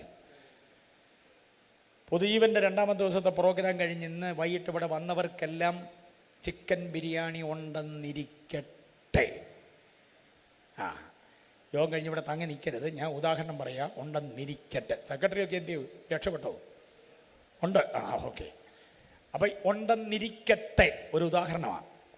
ഗംഭീര ചിക്കൻ ബിരിയാണി എല്ലാവർക്കും കൊടുത്തു. എല്ലാവരും കഴിച്ചു, നമ്മളെല്ലാം കഴിച്ചു. ഭയങ്കര ടേസ്റ്റായിരുന്നു. ഇത് എവിടെ നിന്ന് വാങ്ങിച്ച്? ആ കേറ്ററിംഗ് യൂണിറ്റിൻ്റെ നമ്പർ വാങ്ങിച്ചുകൊണ്ടാണ് നമ്മൾ പോയത്. അത്രയ്ക്ക് ടേസ്റ്റായിരുന്നു. പക്ഷേ നാളെ രാവിലെ ആയപ്പോൾ എല്ലാവരുടെയും വാട്സപ്പ് ഗ്രൂപ്പിൽ ഒരു മെസ്സേജ് വരുന്നു, നമ്മുടെ കൂടെ ചിക്കൻ ബിരിയാണി കഴിച്ച ഒരാൾ അത്യാസന്ന നിലയിൽ ICUവിലാണ്. അന്വേഷിച്ചപ്പോഴാണ് മനസ്സിലായത് പുള്ളിക്ക് മഞ്ഞപ്പിത്തമായിരുന്നു. മഞ്ഞപ്പിത്തമുള്ള പുള്ളി ചിക്കൻ ബിരിയാണി കഴിച്ചാൽ എന്തോ കുഴപ്പം? മഞ്ഞപ്പിത്തമുള്ള പുള്ളി ചിക്കൻ ബിരിയാണി കഴിച്ചാൽ പിന്നെ ഒറ്റ സങ്കീർത്തനേ ഗുണമാവുള്ളൂ, 90-ാം സങ്കീർത്തനം. കർത്താവേ നീ തലമുറ തലമുറയായി. അതാണ് ഞാൻ ഈ ഉദാഹരണം പറഞ്ഞ കാര്യം. മനസ്സിലായോ? ചിക്കൻ ബിരിയാണിയുടെ കുഴപ്പമല്ല, വിളമ്പിയവൻ്റെ കുഴപ്പമല്ല, പിന്നെ ആരുടെ കുഴപ്പമാണ്? തിന്നവൻ്റെ കുഴപ്പമാണ്. എടാ, നിനക്ക് മഞ്ഞപ്പിത്തം ഉണ്ടായിരുന്നെങ്കിൽ നീ കഴിക്കരുത്, മാറിക്കണമായിരുന്നു. കർത്തൃമേശ ഞാൻ സംബന്ധിച്ചില്ലെങ്കിൽ പാസ് എന്നെ വിചാരിക്കുമെന്ന് പറഞ്ഞ് നീ കയറിയിരുന്നു വലിയ പീസ് എടുത്ത് വിഴുങ്ങി ഒരു സിപ്പം കൊണ്ട് കഴിക്കാൻ വേണ്ടിയാ ഞാൻ കൊണ്ട് നീ അതിൻ്റെ പകുതിയും കൂടെ കുടിച്ചിട്ട് ഒടുവിൽ ആസ്ട്ര മെഡിസിറ്റി പോയി കിടക്ക്. ആർക്ക് ഛേദം? അവനവൻ്റെ ജീവിതത്തിൻ്റെ രാത്രികളെയും പകലുകളെയും നീ ഉപയോഗിച്ച സാമ്പത്തികത്തെയും നീ ഉപയോഗിച്ച ബന്ധങ്ങളെയും നിന്റെ വാട്സപ്പും നിന്റെ യൂട്യൂബും നിന്റെ ഫേസ്ബുക്കും ട്വിറ്ററും നിനക്കല്ലേ അറിയാവൂ. തോറ്റവനൊന്നും വായ് പിളർക്കരുത് ഇതിന് നേരെ. സ്നാനപ്പെട്ട മാത്രം പോരാ, സ്നാനാനന്തര ജീവിതം നയിക്കണം. ഒറ്റ വാക്യം പറഞ്ഞ് നിർത്തുകയാണ്.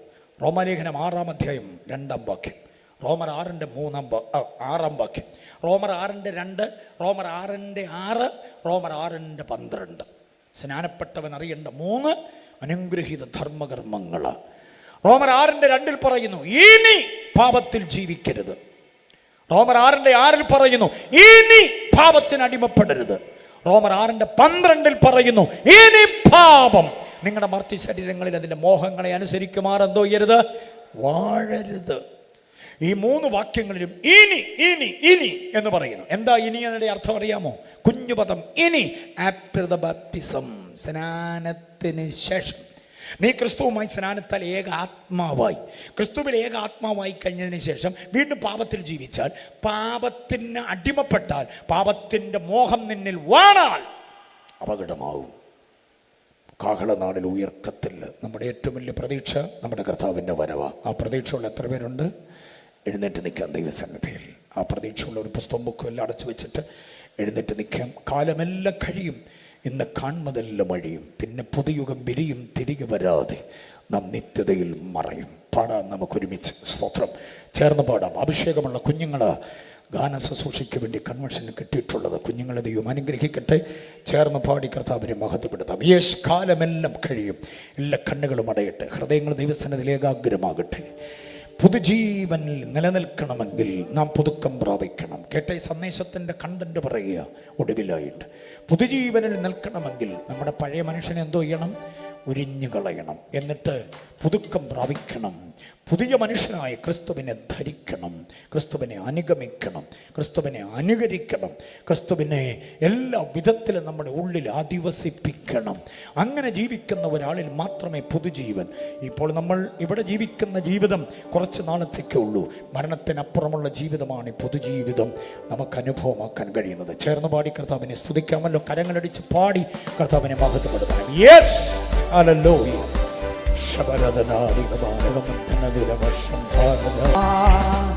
ദൈവിക ഭവനമതിൽ പുതുവീടുകൾ ഒരുക്കിയവൻ, ദൈവിക ഭവനമതിൽ പുതുവീടുകൾ ഒരുക്കിയവൻ, വരും മേഘമതിൽ നമ്മെ ചേർത്തിടുവാൻ നടുവാരാതിൽ വരുവാൻ, വരും മേഘമതിൽ നമ്മെ ചേർത്തിടുവാൻ നടുവാരാതിൽ വരുവാൻ. പ്രതിഫലം സന്തോഷത്തോടെ യേശുരാജൻ വന്നിടുവാൻ. അധികമിനിയും നാളുകൾ നമ്മുടെ ആദികൾ തീർന്നിടുവാൻ. അധികമിനിയും നാളുകൾ നമ്മുടെ ആദികൾ തീർന്നിടുവാൻ.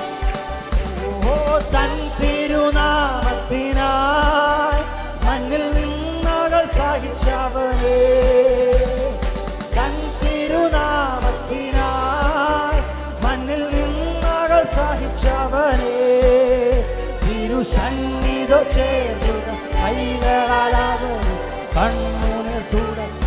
വിശ്വാസത്തോടെ പറഞ്ഞേ, സന്നിധി ചേർന്ന കൈകളാലവൻ കണ്ണുകൾ തുടച്ചു.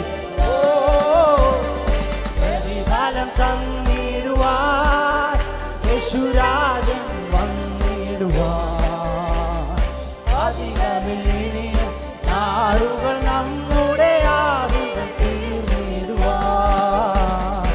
അധികമിനിയും നാളുകൾ നമ്മുടെ ആദികൾ തീർന്നിടുവാൻ. ഓ സ്വന്ത ജനത്തിനെല്ലാം പല പീഡകൾ ചെയ്തവരേ, സ്വന്ത ജനത്തിനെല്ലാം പല പീഡകൾ ചെയ്തവരേ, വന്നു ബന്ധിതരാക്കിയ ധർമ്മികളാ അവർ കന്യം വരൂ. ഓ വന്നു ബന്ധിതരാക്കിയ ധർമ്മികളാ അവർ കന്യം വരൂ. ഹല്ലേലൂയ. പ്രതിഫലം തന്നിടുവാൻ യേശുരാജൻ വന്നിടുവാൻ.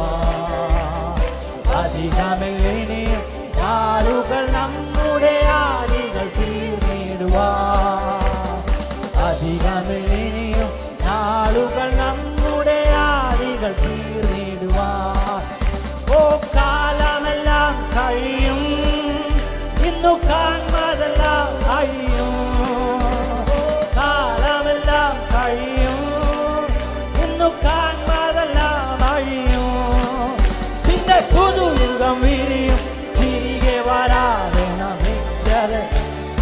ഓ പിന്നെ പുതുയുഗം വിരിയും, തിരികെ വാ. ഉറപ്പുള്ളവരെ ഒരു പ്രാവശ്യം കൂടെ. കാലമെല്ലാം കഴിയും, ഓ കാലമെല്ലാം കഴിയും, ഇന്നു കാൺമതെല്ലാം കഴിയും. ഓ കാലമെല്ലാം ഓ പിന്നെ പുതുയുഗം വിരിയും, തിരികെ വരാതെ നമിച്ചത് മറയും, പിന്നെ പുതു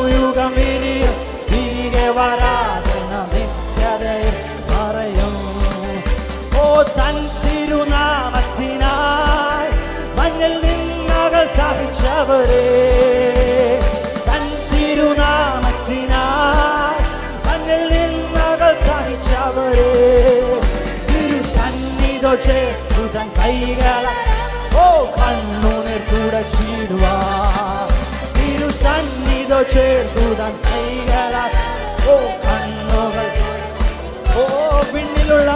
വിണ്ണിലുള്ളതുപോലെ ഇനി മണ്ണിലും ദൈവഹിതം, വിണ്ണിലുള്ളതുപോലെ ഇനി മണ്ണിലും ദൈവഹിതം, പരിപൂർണമായി ദൈവിക രാജ്യമേ പാരിലും സ്ഥാപിതമാക്കി, പരിപൂർണമായി ദൈവിക രാജ്യമേ പാരിലും സ്ഥാപിതമാക്കി, പ്രതിഫലം തന്നിടുവാൻ യേശുരാജൻ വന്നു. തന്നെ കാത്തിരിക്കുന്നവരെ ശക്തി പകരുന്ന കർത്താവ് ഇന്ന് രാത്രികാലം വിശ്വസിക്കുന്നവരെ ശബ്ദമുയരട്ടെ. കാലുകൾ നമ്മുടെ ആദികൾ തീർന്നിടുവാൻ, അധികമേനി കാലുകൾ നമ്മുടെ ആദികൾ ശബരം ചെയ്യോ, അധികമേനി കാലുകൾ ആദികൾ തീർന്നിടുവാൻ.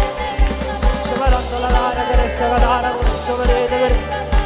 ശക്തിയോടെ കരങ്ങളെല്ലാം ചേർത്തടിച്ച് ആദ്യനും അന്ത്യനുമായ നല്ല കർത്താവിനെ, സ്തുതികൾക്ക് യോഗ്യനായ നല്ല കർത്താവിനെ, കാലമെല്ലാം കഴിയും, നീ കാണുന്നതെല്ലാം അഴിയും, എന്നാൽ നിനക്ക് വേണ്ടി ശബരം തലധാരകര ശബധാരവലയുടെ ധീര അർത്ഥമാന ദൂര ജാല ധാര ബാല കേരെ ഈക രാജ ഗുരുവൻ രക്ഷകരേതക രക്ഷകരേരെ അർത്ഥകദേവൻ സന്താരം തീര തത്വം മാനവ് അർജുനവാര ഈക രാജ ദൂര ധാര ധാര അക്ഷാവാര ദൂര ബാല ധാര ധാര ധാര ദൂര ബാല ശങ്കരത ഈക രാജ ദൂര ബാല ധാര ധാര ശങ്കരേ ധീര ധാര ധാര ധാര ധാര ശങ്കര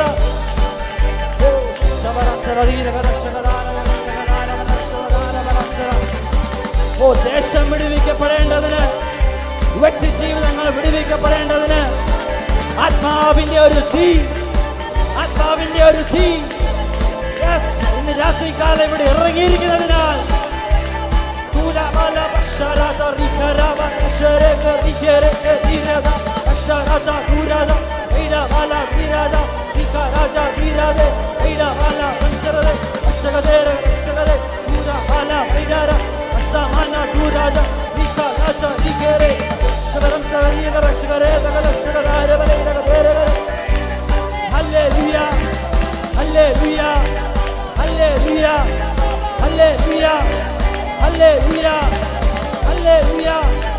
യേശുവിന്റെ രക്തം, യേശുവിന്റെ രക്തം, യേശുവിന്റെ രക്തം, യേശുവിന്റെ രക്തം.